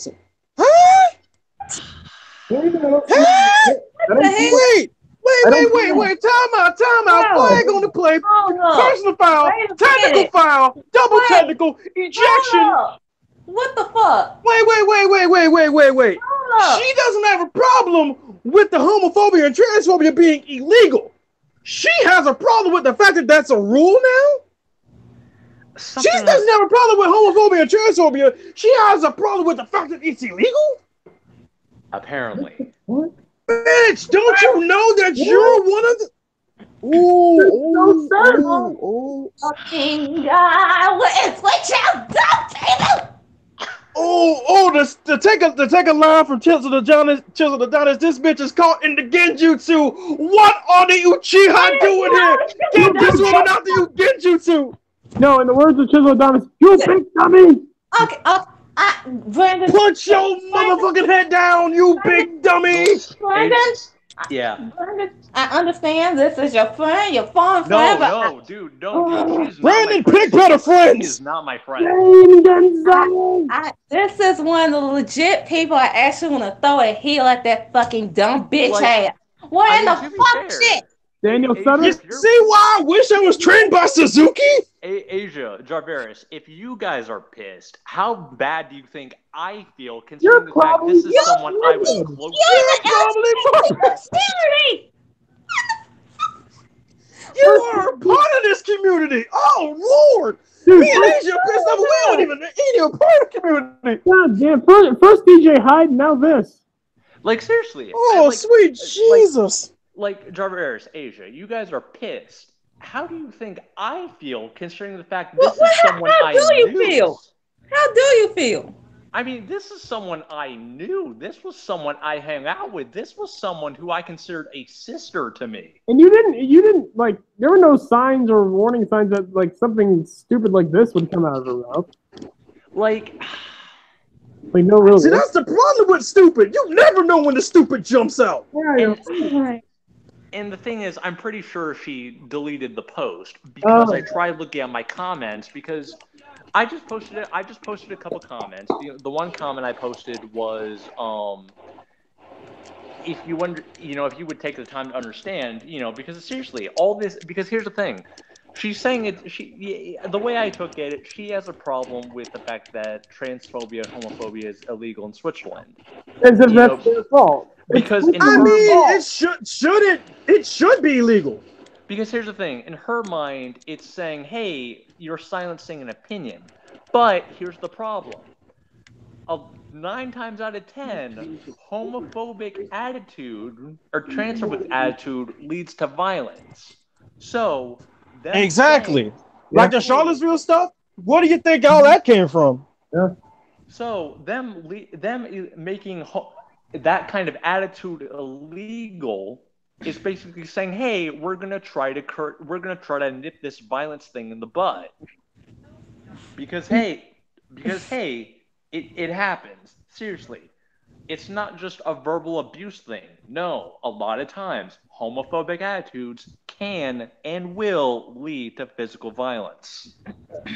And sometimes it could lead to people dying. And if she brought up again, i.e., Charlottesville, and she brought up something that I understood where she was coming from, but that still doesn't make what she said any less better, any better. Like, she basically said that if she thinks people in Switzerland have it bad or people in America have it bad in the LGBT community, try being LGBT in the Middle East, where people do get killed where people get killed for that. And yes, she's right. People get killed in the Middle East for that. That's a true fact. But, however, why do you have a problem with Switzerland trying to curb a mindset that could lead to people getting hurt physically, not just emotionally? It's physical as well. Let me bring up this. Is she American? What is her nationality? Yeah, she's American. Okay. So of course it is, because Americans. Why is American bitch trying to tell Switzerland people what to fucking do? I don't fucking know. What in the fuck shit? Ain't your fucking business. And the thing is, real quick as an aside, one of my buddies, someone who I don't hang out with much, not because he's not a good guy, it's just because I just don't really get the time to hang out with him. A buddy of mine by the name of Carl Hacker, nice guy, amazing guy, one of my best friends. Super cool guy, super nerdy. We tend to vape a lot, he and I. We listen to a lot of music together. We have similar tastes. He and Shawnee were best friends. Toward the end of high school, they got into a lot of fights, a lot of verbal fights, and they just split off. I didn't understand why. And unfortunately, without knowing the situation, I took Shawnee's side in the situation. Now looking at it, I realize I shouldn't have. Like, I mean, you didn't think something like this would come up, and it's just, because it's one of those things where I guess you could say in a lot of ways, and this is one of the reasons I love Kyrie Sane as much as I do, because Kyrie Sane as a person tries to see the best in everybody. As a person, that's just kind of the impression I give off for Kyrie Sane. And for better or worse, I try to do that too, and that's probably one of my biggest advantages, and that's probably also one of my biggest flaws. Is that, you know what I mean? I try to see good in people, but after like 2015, I'm like, fuck it. Yeah. Fuck off. Like, you know what I mean? Like, because I'm not cynical enough for that shit, it's like, because I trust people too much, it's like, well, shit, I get stabbed in the fucking back. And that's why I became an asshole. Yeah, like, again, you guys are mad just based upon principle that it's a white girl being an asshole. And hey, I get it. No, don't call him an asshole. That ain't an asshole. That's just being a piece of shit. I'll be honest with you. Piece of shit. You guys are mad just based on the principle that it's a white girl being a piece of shit, as a lot of white girls are known to be. Oh, let me guess. I'm about to go ignorant on her fucking ass. Like I said, put yourself in my shoes for a minute. This isn't just some random girl. This is someone I knew, someone I hung out with. The whole point saying this bullshit. Right. Yeah, like I said, put yourself in my shoes. This is someone I knew. This is someone I hung out with. This was someone I considered family. This was someone who I invited to one of my birthday parties at one point. So for me, it stings just that little, just a bit more, just because, hey, this is someone, who I had a connection with. And it's like you decide to basically turn fucking code on me. Well, when you confronted her about it, what happened? I tried. Huh? I mean, Asia, you know me. I'm not an angry guy, and I wasn't angry with her. But the more she talked about it, and when she brought the Middle East thing, I got fucking pissed. I wanted to say something to her, but I just had to fucking walk away from Facebook for a bit. I couldn't. And I guess she either blocked me from seeing the post, or she took it down.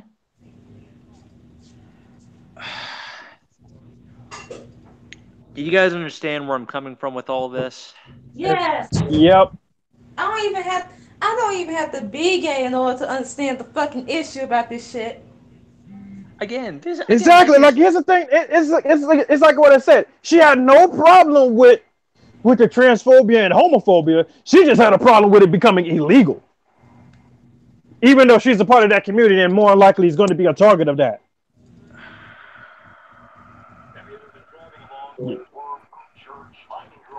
Oh man, that's another case of just white people being dumb.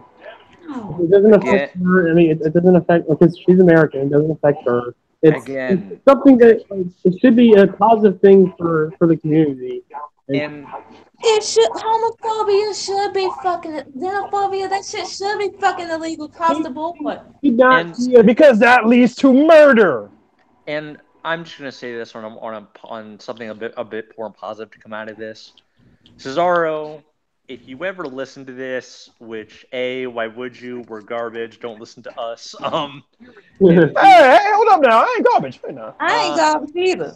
No, I'm not saying you guys are garbage. I'm just saying, Cesaro, buddy, there are other podcasts you can go to. But if you do listen to this, dude, just know we're fucking proud of you. We're fucking love you. We wish that you would get everything you deserve. Somehow he's listening. Cesaro, you're the man. You're a fucking horse.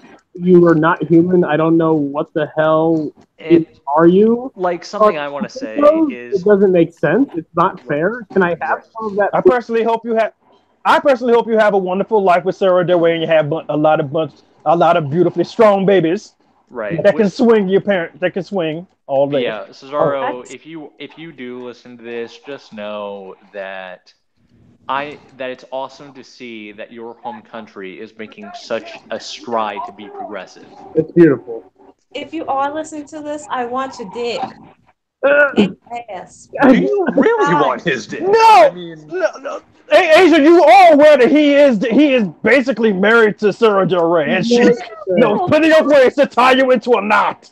I don't give a fuck. I'll still take it. I'll still take that chance.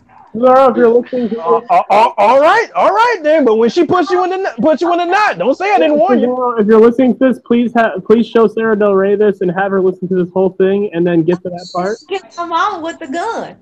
And my sister. And my grandma. Okay, we could fight the whole plan. yeah, no, like I'm not even coming out from a place from this anger. I'm coming out from a place of just disappointment in someone who I called a friend. That's why my mama Like- tell me, you ain't got no damn friends. And she's fucking right, because I don't. No, I have friends. I just don't have friends. No, I have friends.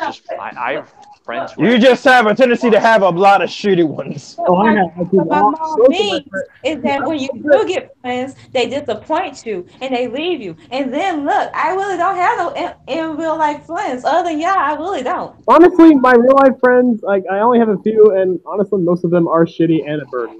Which, Honestly, if she wants to, honestly, I'm just gonna say if she wants to fucking hang out with me or whatever, she messages me on Facebook. I'm just gonna call her out. I'm just gonna say, don't ever fucking talk to me ever again, you stupid asshole.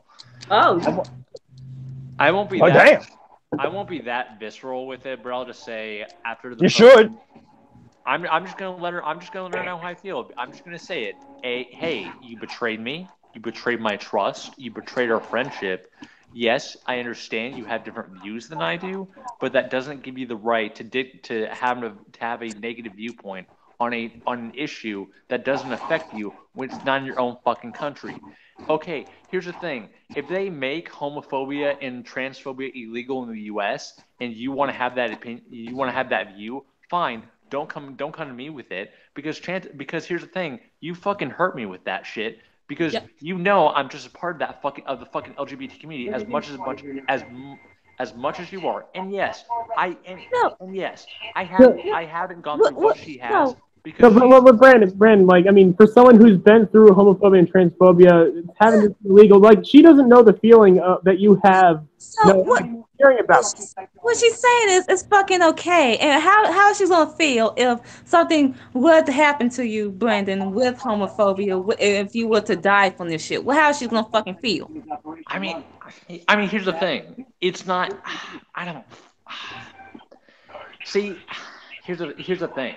I don't know because at the end of the day, like honestly, if I had to guess, if you really want me to guess on how she would feel, she'll probably do what everyone does here in America.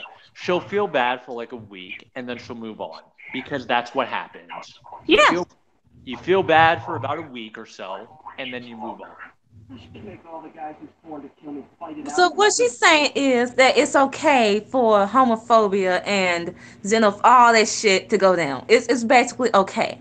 That's what because in her fucking mind, it's a fucking opinion. Fuck your opinion, bitch. Homophobia is an opinion. Apparently, Your opinion gonna get you fucked up. That's what your opinion gonna do. It's opinion. But my thing is it? But again, my thing is, isn't she a part of this same community? Yes, she is. Would she have this same opinion if she was a target of any of this? Wait. Because that's what it basically sounds like to me. He's like, I'm going to have this opinion until it happens to me.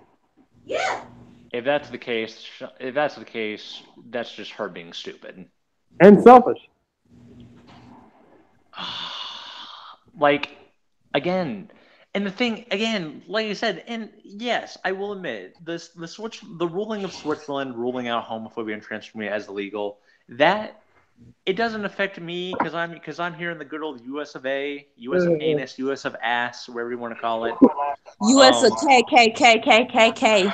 Exactly. We need to be descendants of the United States of North America. That's what we need to be descendants. Yeah, of. like here's the thing: Switzerland's ruling does not affect me.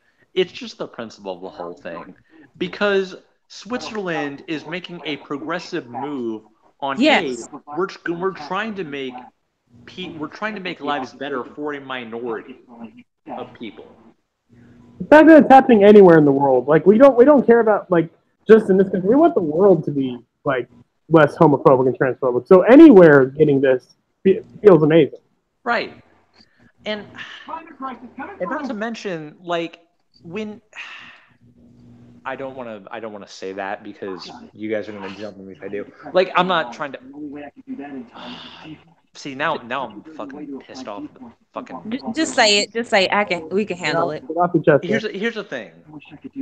In a lot of ways, to me personally, I'm not black. I can't speak on that. I can't speak on this issue. But to me, at least, it almost feels to be it for me. It almost seems harder in some ways, being gay or being bi or being trans or being a lesbian, being a part of the LGBT community in general, than being a person of color. In the idea of, when it comes to being a person of color, it's physical in that they can see it, so they know that you're different, in that they know not to mess with you. Yeah. Because that shit is pretty much, because that shit's just downright wrong.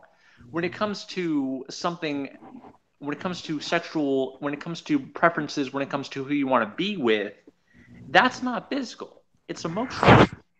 And so they don't have any way to tell. And so when you come out, whether it be to your family, to your friends, to your teachers, or whatever the fuck, it's almost harder. It's almost harder in that sense, because it's more harder to be accepted by due to your sexual orientation or how you group. It's like, well, being a race is more physical and they always gonna label you and all that shit, but society is not gonna accept a person that is a lesbian, gay, any type of, and that's the thing about sexual origin. It's not anyone's fucking business.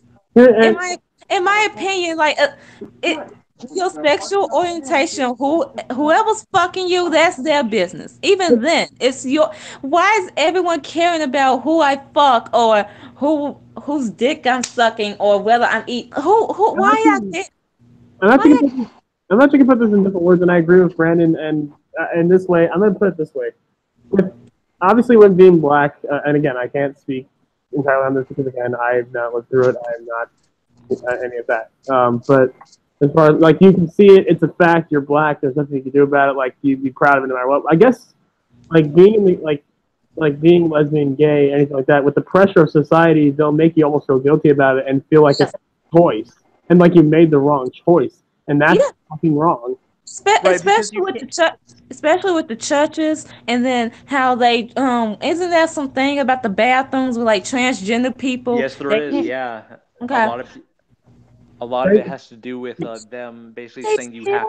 They still making laws trying to prohibit people how to live their fucking life. Thankfully, there are. And the main ones making the rules are going to be the main ones that get caught doing the same thing. What is the whole excuses that, oh, we don't want women who were previously men raping our children? We don't want anyone raping our children. But you're using that excuse to try to all they just want to do is pee. All they just want to do is just live their life. There's nothing wrong. What they do in the bathroom is none of your business.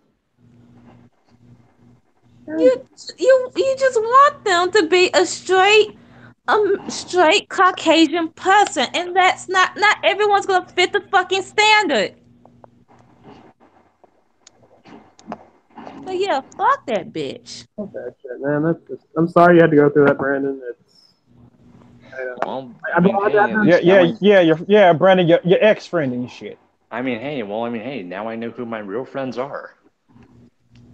You know, we've all had those moments where it's like, well, he wasn't my friend. He wasn't a true friend. That's you guys and my friends who I don't associate with wrestling. So hey, I'm good. It's all good. Thank God for wrestling, because that's the reason why I have friends at this point. Same. Yeah. Hey guys, yeah. I mean, is there anything else you want to talk about, or you want to maybe move on? Is there anything else you want to say about this? 2K19 shit, it looks kind of good from what I'm seeing and all that good shit. Well, minus the day Yeah, one it actually is pretty good. minus the day one glitches, but you know every Yeah, minus the day one glitches. Which I mean, hey, Spider-Man apparently has some glitches. Oh, I've seen one. Trust me. Like one of the side missions. Like I couldn't even finish a base. I couldn't even finish a base because there was one guy glitched inside of the damn house, so I had to start the whole thing over. Me, yes. I was so upset. Lee sent me a screenshot of a glitch. Some pedestrian was floating, and it was near the Osborne campaign building. And I joked, and he said, and you know, he sent me the screenshot with the caption of "Welp," and I said, and I jokingly said, "It's okay, man. Osborne isn't my mayor either." Because I didn't see it at first, and I thought that's what he meant. But no, he was talking about the glitch. I laughed.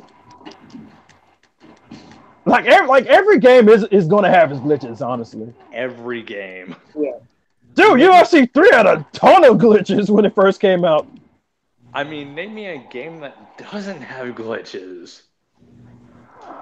I can't even say God of War because that one had a glitch. I mean, maybe like older like 2D games and things like that, like Fire Pro, because it's more sprites and it's not like a 3D model. It probably doesn't have that many glitches, but Right. Fire Pro probably. I mean, if we can attest the glitches I've seen. I think it was after one match. Like one of the sprites, like one of the models looked kind of like it was like it was like little sprites in there, or it looked like. Yeah, like sometimes you'll see it. I think the Miz had it too, where like some of his hair looks invisible or like translucent, or or where it looks kind of weird, or where it looks like. I'm trying to think.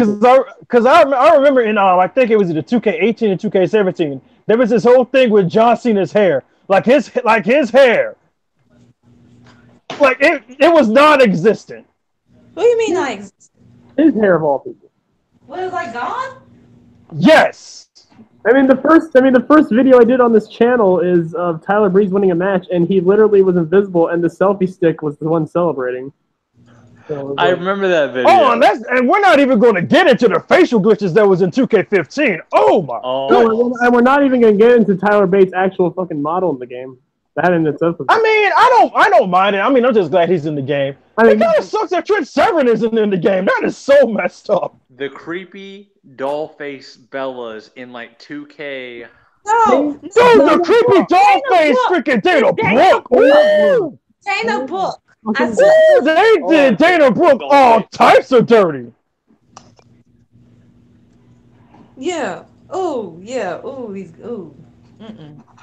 At least they look better now, but Jesus fucking Christ. Man, I'm saying when they first had Dana Brooke, ooh. I'm like, what is she pissed off? I swear, who she make mad?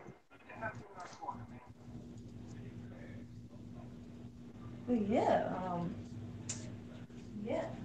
I'm having an unpopular opinion here. A lot of these OMG moments, like the fact that don't you need to have like one or two finishers? I think it's two, right?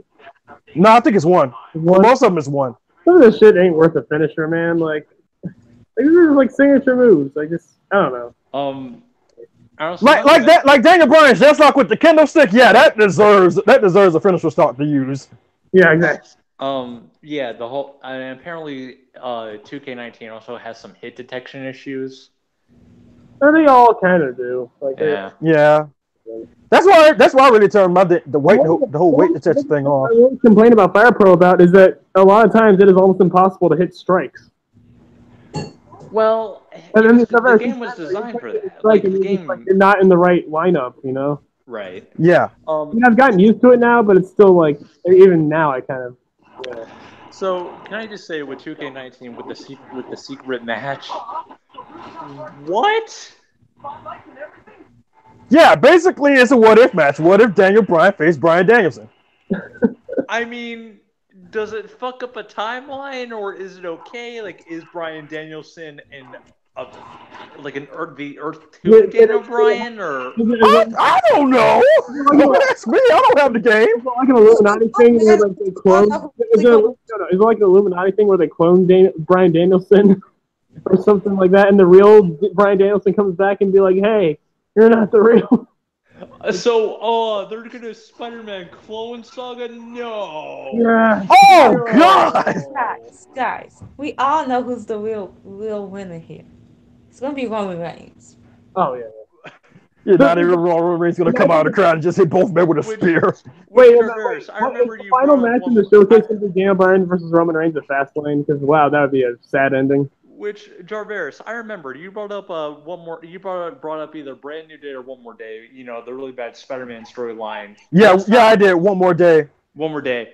Let's not front. Minus Ben Riley, the Clone Saga was ass.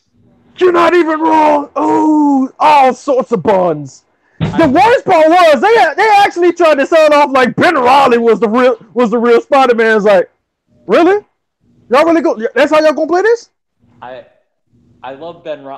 We all love Ben Riley, but yeah. But no, Peter is the real Spider-Man. Like I hated about One More Day is that they literally retconned everything that happened between Mary Jane and Peter Parker, and Peter was so willing to do this for Aunt May's old ass. Not again. When you stop and think about the greater context of that story, there's no closure for Peter or May, because Peter is still clinging on to this person that was so valuable in his life, but yet at the end of the day, he's grown so much without her. Like, he's his own man at that point. And yet he decides, hey, I still want May to be here, even though he doesn't really need her in his life at that point. Exactly. And the whole reason for this whole comic was because the writer admitted that he didn't like the relationship between Peter Parker and Mary Jane Watson. And not to mention... And I just like... And not to mention it robs May of being with Ben. Exactly! I was like, oh, so Peter, you just gonna rob May of being with her husband then, huh? Being reunited with her husband? So you just gonna rob her of that? Okay, I see how you is. You selfish. Again, hopefully Insomnia keeps May dead. Please. I think they are, because basically from what happened after in the post-credit scene, the main villains are probably going to be Venom and Green Goblin, which I'm stoked to see. So is Harry gonna become Green Goblin? Because it looks like that. No, I'm thinking Harry's gonna be Venom. Weird. Because he had like that symbiote stuff on him. True. Okay, and I know we often get into politics here a lot on TPA, but like, even though he doesn't look like him, I was getting some serious Donald Trump vibes from Norman Osborn. Dude, it was the orange hair, wasn't it? Because it was the orange hair that did it for me. Again, just the way he looked and his mannerisms more than anything. And yeah, and here was the thing, like towards the end of it, at first I hated Norman. But coming out at the end of it, I was like, he is a dick. But like he's only doing it because he wants to save his son. So I want to know why didn't Peter and MJ investigate this whole Harry being in Europe thing? Because they just probably assumed that he was actually in Europe. I mean, okay, here's the thing. If that ending credit scene never happened and it turned out that, yes, Harry was in Europe, I feel like that also could have made narrative sense because, hey, he's doing this whole humanitarian thing with the Oscorp lab, so yeah, him being in Europe to like help people out, that makes a lot of... That could have made sense, but I would have thought that would have actually been... Guys, I'm so sorry that I'm about to read this story. Okay. So this is tweet. So me and my wife have been saving up to pay for a Utah football tickets in cash. We pulled out our money yesterday to pay my mom. Is this the one where the kid puts the money in the paper shredder? Oh. Yeah. Oh. I saw that. I was like, yo, that kid getting beat up. Dad's about to take the belt out. Yo, I'm taking off the belt. I'm attaching it to his shoe. This boy finna get a Hulk Hogan style whooping, brother. That kid's not gonna be able to sit down for at least a month. Like, yo, that is so mess. I would have been so mad. Like, who left the money out though? Who left the money sitting there and didn't raise this child? And it was $1,060. Bro, for a stack? Oh, that child got to get beat. That child got to get beat. Oh, that's what I'm doing. Yo, that child has got it. That child getting beat. I'm sorry. It's like, nah, man, that's a straight up stack you just put through that little paper shredder, little man. And Like, you know what? No, I'm putting that child up for adoption. That child got to go. And that child is white. Of course it is. So Yep, no. that child's getting put up for adoption. I'm sorry. So no, well, if that's the case, then that kid isn't gonna get beat because white parents don't beat their kids. Well, At least not the redneck. Well, at least not redneck some of them do. You better come to my house or I'll give you a beating, clone. Redneck parents beat their kids. I'll take you to the woodshed, boy. Yeah, that kind of thing. Oh man, that is so messed up. 1,000 and I would have been so tight. Imagine that you've been saving for these tickets. You've been working 2 jobs, trying to keep that money, trying to save it up, and you finally about to buy those fucking tickets. You go and then it gets ruined because this little shithead of a kid you have. Oh my god, that shit hurt me. Oh man, that hurts. Bro, I'm telling you, that child getting put up for adoption. Who will want him though? Now, here's the thing.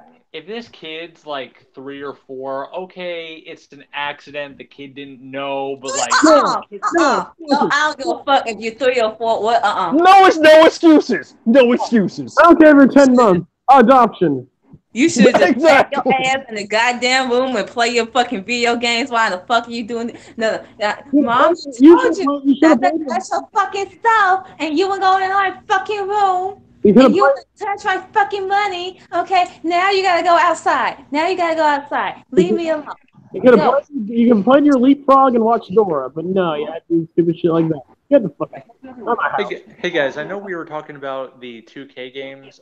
I have a question. What was your guys' first wrestling video game? SmackDown vs. Raw 2006. Yep, 2007 for me. Mine was, you know when they first changed it to the SmackDown vs. Raw games in like 04, 05? That was 05, but it was just SmackDown vs. Raw. That was one before 06, yeah. Yeah, the one with, that's the one with Vince McMahon's blue and red eye on the cover. The blue and red concept. Yeah, SmackDown vs. Raw 2005. That's the one with the storylines where you basically try to bang the chicks. Oh, dude, yeah, with Tori Wilson and everything. Oh, God, yeah. Oh, well, 2006 was the one with ECW's reunion, or coming back with RVD winning the title. Right. But yeah, 2000. We predicted that before it actually happened. But yeah, 2005 was my jump. The SmackDown vs. Raw 2005 was my jumping on point. It's also unfortunately the one where Eddie lost the Bury the Live match, which this came out right before, or was made right before he died. Yeah, unfortunately.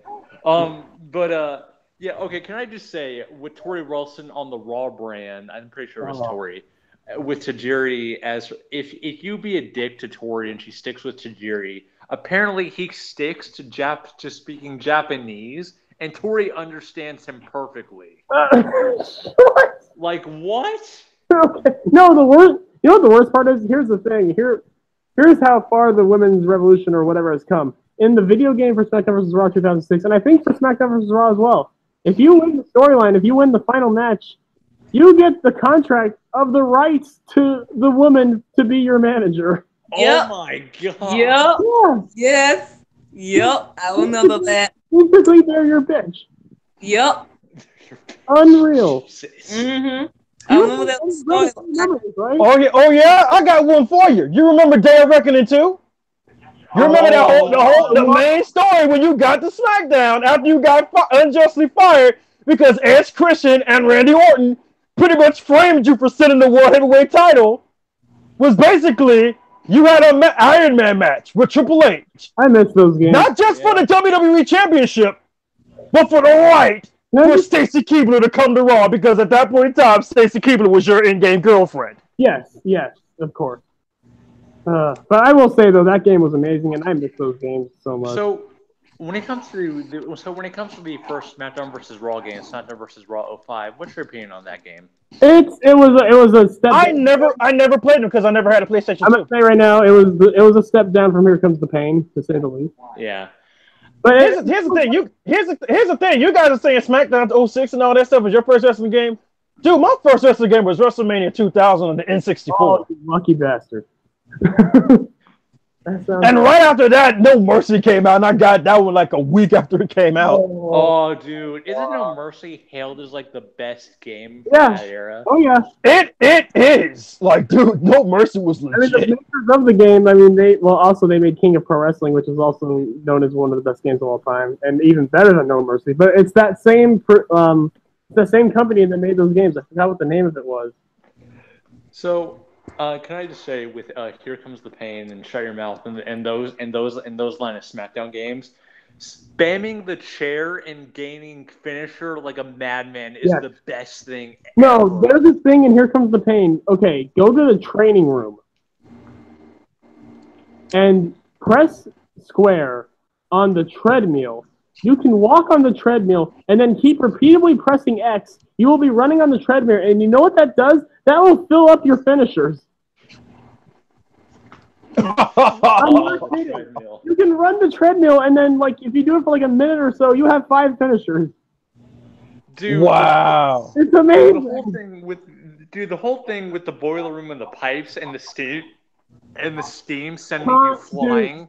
Dude. Oh yeah. Oh my God. Shut Your Mouth had like all kinds of like places to go. I mean, so Here Comes the Pain had better places, but like the variety in Shut Your Mouth. It had Times Square where it was snowing and you could throw snowballs.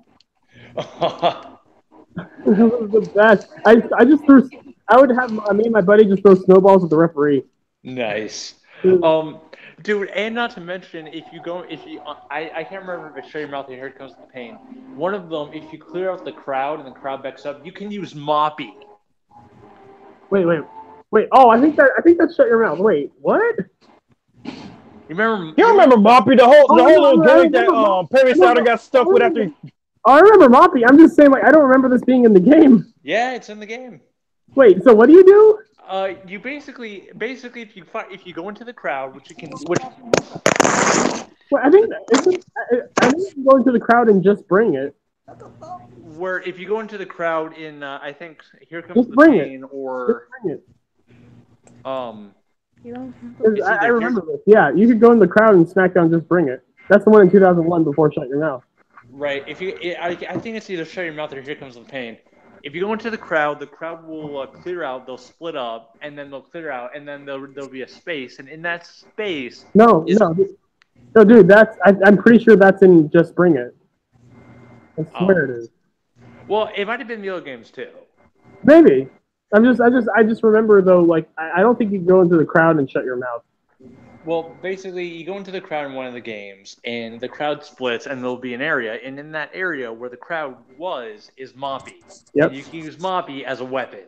Yeah, and it couldn't have been Here Comes the Pain because Perry Saturn wasn't even in that game. But yeah, that's incredible. That's so fucking great.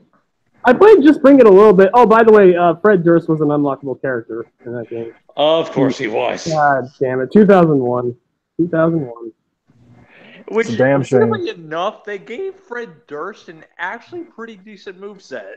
They did him way too good.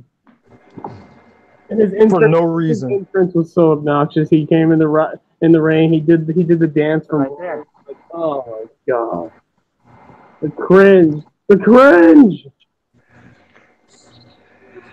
Yeah. Didn't they give him a whole bunch of lucha shit? Oh god. Yep. They should just give him a middle finger and then have like police escort him out of the building. That's all they should have him do. Fred Durst, you forgot it wasn't the Attitude Era anymore. You can't put people off anymore. So when it comes to those old games, who was your favorite? I was typically an RVD Rey Mysterio guy. Oh, I would pick. As a stupid kid, I would pick Batista because when I first started watching wrestling, Batista was my favorite, and then Triple H was my favorite. I'm so sorry. Yeah. You poor fool. Nowadays, last time I played SmackDown versus Raw was like maybe a few months ago. I would usually pick either like, oddly enough, I'd usually pick Shelton Benjamin. I love his moveset in that game, man. His moveset in that game is actually really good. And I love the fucking like Dragon Whip. Oh, dude, his Dragon Whip is amazing. It's so good. Yeah, I usually use either Shelton Benjamin, Shawn Michaels, Chris Jericho, or Rob Van Dam, Kurt Angle, or well, actually, I made a few characters. I actually made Nakamura and Bray Wyatt in the game, so I usually use Nakamura. That must have sucked because the creation suite during those. Oh yeah, no. Well, I had to use formulas and. Okay, about to say the creation suite in those old games was not great. Not at all. Now, if you want to go old school, I mean, I would have said Fire Pro Wrestling Returns, but that'd be kind of like Fire Pro Wrestling. My cops are on their way. But I can't really say that game anymore because I have Fire Pro Wrestling World. So if I'm going to go old school games I go back to, first of all, Dave vs. 2, Jarvis brought it up. I fucking love that game. Jarvis, are you playing the classic PS1 Spider-Man? No? Oh, Why do you ask? Oh, you're playing the new one. I was like, for a second I thought you were playing the classic PS1 Spider-Man. I'm like, dude, that is my shit. Do you even have a PS1? I don't have a PS1. I have a PS4. I mean, you can play PS1 games on the PS2, right? Yeah, I mean, I have. I'll always have PS2. I mean, dude, I was just playing NBA Street Volume 2 like today. Still the best. Oh man, I love Street Volume 2. Still the best basketball game of all time. Don't fight. Although Akuma was a bitch.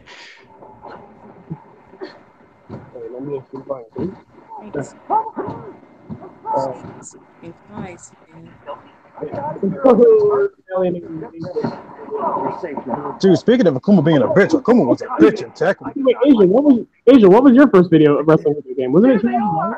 Wait, what? What was your first video game? Was it 2007. Oh, yeah, you said 2007, yeah. And that one you had, like, the roster was really good. That was actually the last good one before 08, and 08 was the Grizzly. But anyways, that's the thing. You guys want to kind of wrap it up real quick? Oh, we haven't mentioned it yet. The King is back. Oh yes, Neville! That Pac is back, baby. Oh, like I said, man, I'm so glad he's in a wrestling company where they actually appreciate him. And it makes sense. He would go to Dragon Gate. I didn't know where he would go, but the fact that he went back to the company that pretty much made his career up to that point. Hold on. Kind of weird anyone still kidnaps in the digital era. And did we talk about the Tori Wilson Dama Reed thing? No, we didn't. Yeah. Yeah, Asia, do you want to go ahead and delve into that and tell the Diva stance about this L they need to hold? Asia, you still there? Asia, did you fall asleep? Asia, what's up? What? I said, would you like to delve into the whole thing with Tori Wilson and Dom Marie and tell the Diva stance about the next L they need to take? We'll do this rant. We'll do this rant and then we'll close out. Okay. Yeah, we'll do this. Let me take you back 2 months ago, where there was this fake video that a Diva stan, most specifically an Alicia Fox stan with your fucking face, only got one fucking shut, and now she look like fucking with a stupid blonde fucking wig on. Or if you have a fucking Northern Lights suplex, okay. Anything else you can do? Okay. I'm just saying, Okada dropkick is better than that Northern Light suplex. I'm just saying. Okay, so there was a Diva stan who made this video, a fake video of Sasha Banks, quote unquote, shaming the gay community, in which they took an AJ Styles video. The gay community. That video, and I'm sorry, I had to say it. Sasha being critical of Ronda Rousey when she initially came into the WWE, and that they took those 2 videos and made it like Sasha was shaming gay people. Okay, and that video spread all over the fucking Twitter, all over the internet, and people actually believe that fucking shit. So we get to Live by the beat down, 2 months die by the later, beat 2-3 months later, in which now you have, let me pull up her actual fucking tweet, Tori Wilson, and I'm gonna actually read it to y'all guys, and y'all tell me what's the fucking issue about it, because she got canceled for it, and then there was Dawn Marie too. Don Marie was the one that kind of was. Don Marie was the one that pissed me off. So the first tweet was, "This shit show is seriously making me sad for our world." And then 7 days later, she tweeted, "I pray to God that we don't end up living in a world where an accusation with zero proof becomes a sentence of guilt, creating hell for women who have been brutalized to be ignored and making it way too easy to ruin a person's life with an accusation."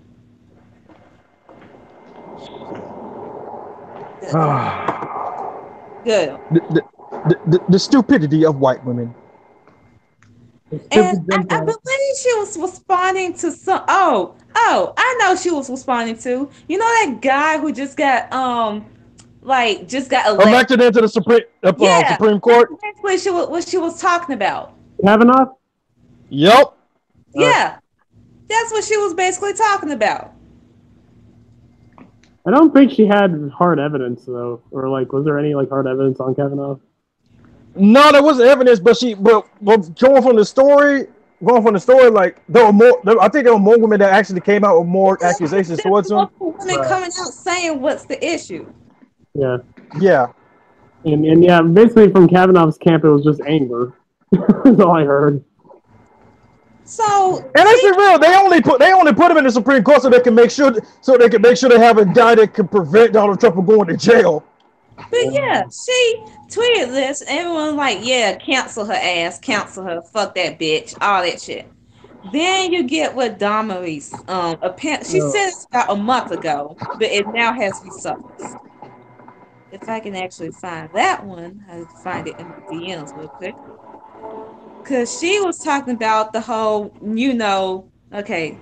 She said, "Nothing more needed to be said. Bravo, critics. Real heroes stand for and by the country flag. Thank you. Hashtag Tillman. Hashtag Nike boycott. Kaepernick use image to deceased NFL stars and Army hero Tillman." And the someone replied, "Who knows that Tillman would say that by putting words in his mouth, you're demeaning his legacy. Plus, the reason Cap started kneeling was because a former Green Beret teammate told him about being respected protest."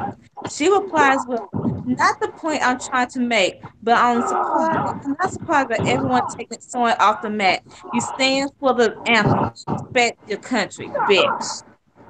How many times do we have to say it?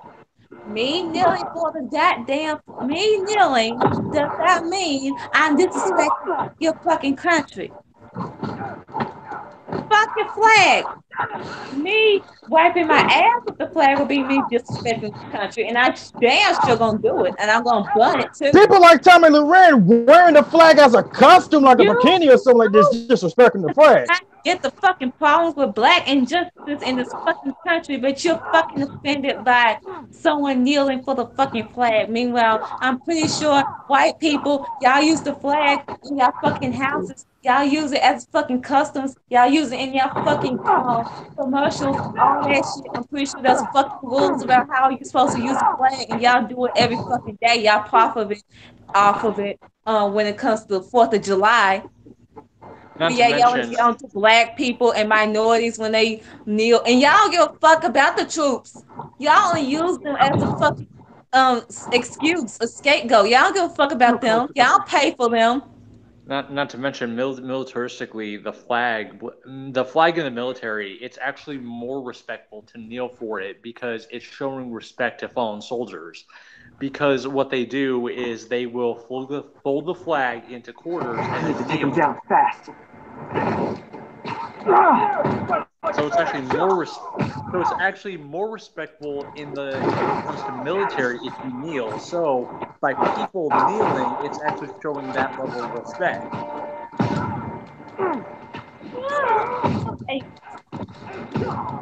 Ain't shit.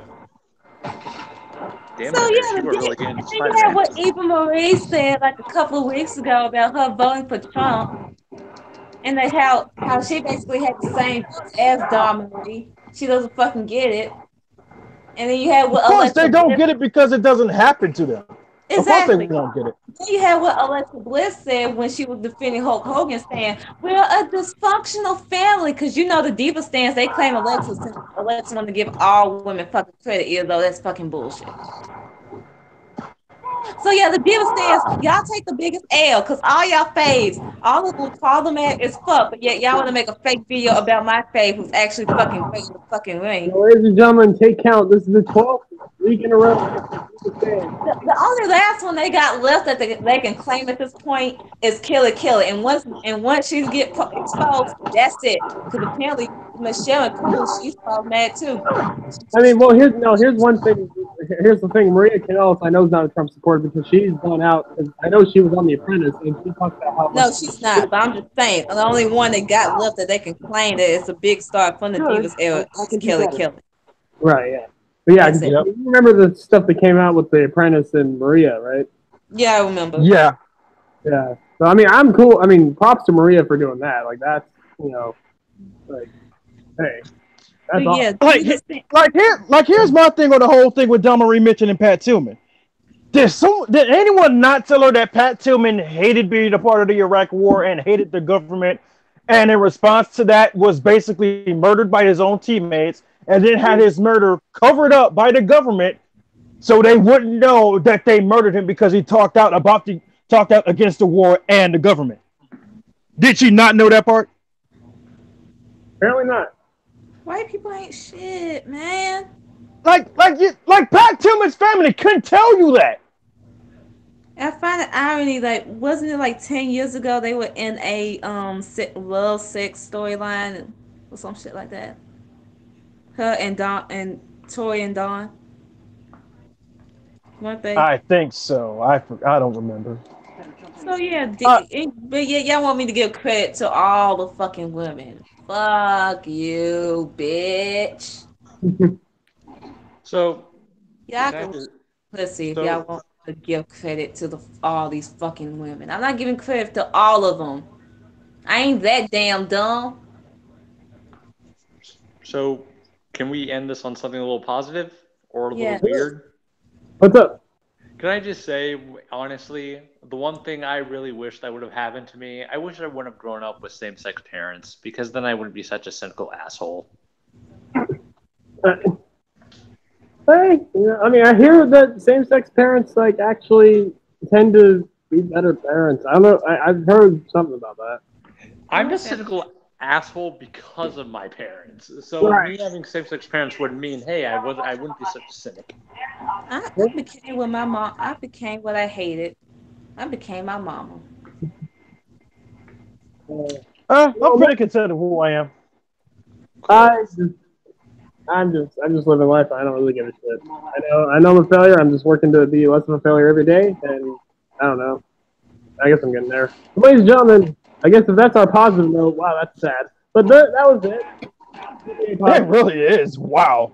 That's the upside. At least Well, let's try our best to not be shitty people. let's just remember that Velveteen Dream versus Champ is gonna happen soon. It is. I'm so glad that that's gonna happen. Daddy was a dream. Gonna happen. Beat that ball bastard. Whoa! We respect Chump around here. Yeah, we do. Right. This Velveteen, and There he you gets a shot in 2 weeks, and y'all motherfucking hoes better buy it. And then I that- kind of can't because I'm helping my mom with her chemo and stuff. Okay. Not chemo, but radiation. I mean, Okay. I don't know why I get confused that with chemo. Okay. I messed around and told that to my friend. My friend got so scared. It's like, oh, your mom's having chemo. I was like, no, radiation. Fuck! Yeah, my cousin's wife's getting chemo on the 20th. Yeah, she has breast cancer too. So it's like, Dude, man, cancer sucks, man. cancer's a bitch. Let's just end Cancer is the biggest mark. we gotta end on a high note. I don't want to feel sad. That counts. Okay, end it on a high note. Gay is Did the you guys best. see that Becky Lynch poster? Yes. Oh, That poster Yes. is really good. oh. That poster is legit.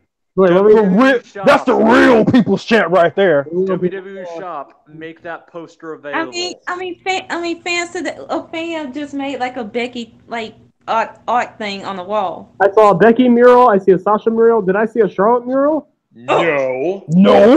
No, Because she doesn't deserve one. she's not over. She's not over. Not over. As Rusev said, Charlotte is a loser. She's a loser. Take that fish. Look at your father. He is a loser. Oh man, that is still funny. He looked tired so himself right in the face and said, "Look at your father. He is a loser." Oh God, savage. Man. On that note, you want to end it here? Yes. Yep. For the TPA podcast, 14 Petty Asshole, we thank you guys for letting us torture you for 3 whole hours. We thank you for letting us waste your entire time when you could have been doing something so provocative. I ain't got shit to do. It's Friday, man. Jesus. You ain't got no job. See, look at you guys. You guys are losers. But yes, we're here for Cliff, for Asia, for Jarveris, and for Masada. Yeah, you are Masada. Fuck off. This is the TPA podcast. Thank you guys. We will see you next week. In 2 weeks, it'll probably be a Thursday because bitch ass work made me work Friday. I'm still gonna work that out. But yeah, it's been fun. Oh yeah. Before we forget, I think it's pretty much set in stone that we're live reacting to Evolution, huh? Yeah, because Asia was like, yeah, or I'm kicking your asses. So yeah, we are live reacting to Evolution. Yeah, so now you don't have to sit through Twit while doing it. But we're skipping the. Well, I'm running away for the Alexa Christian match. I'm not watching that shit. I told y'all we are not live reacting to I'm playing Spider-Man. Fuck that shit. I told y'all we are not live reacting. Y'all not live. I will, because I want to drag the fuck out of it. Okay, well, you have fun with that. As you should.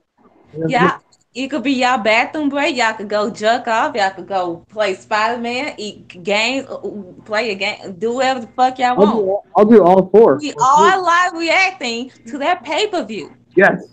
EO versus Tony. I will give the women the fucking respect, or I'm gonna go shoot all of y'all. Bang, bang, gun. Io Shirai versus Tony Storm. Enough said. Oh shit, that's whatever. We already knew it. Anyways, well, we got the finals. Whatever. Yeah. As always, Team Petty Asshole, TPA, recognize bitches.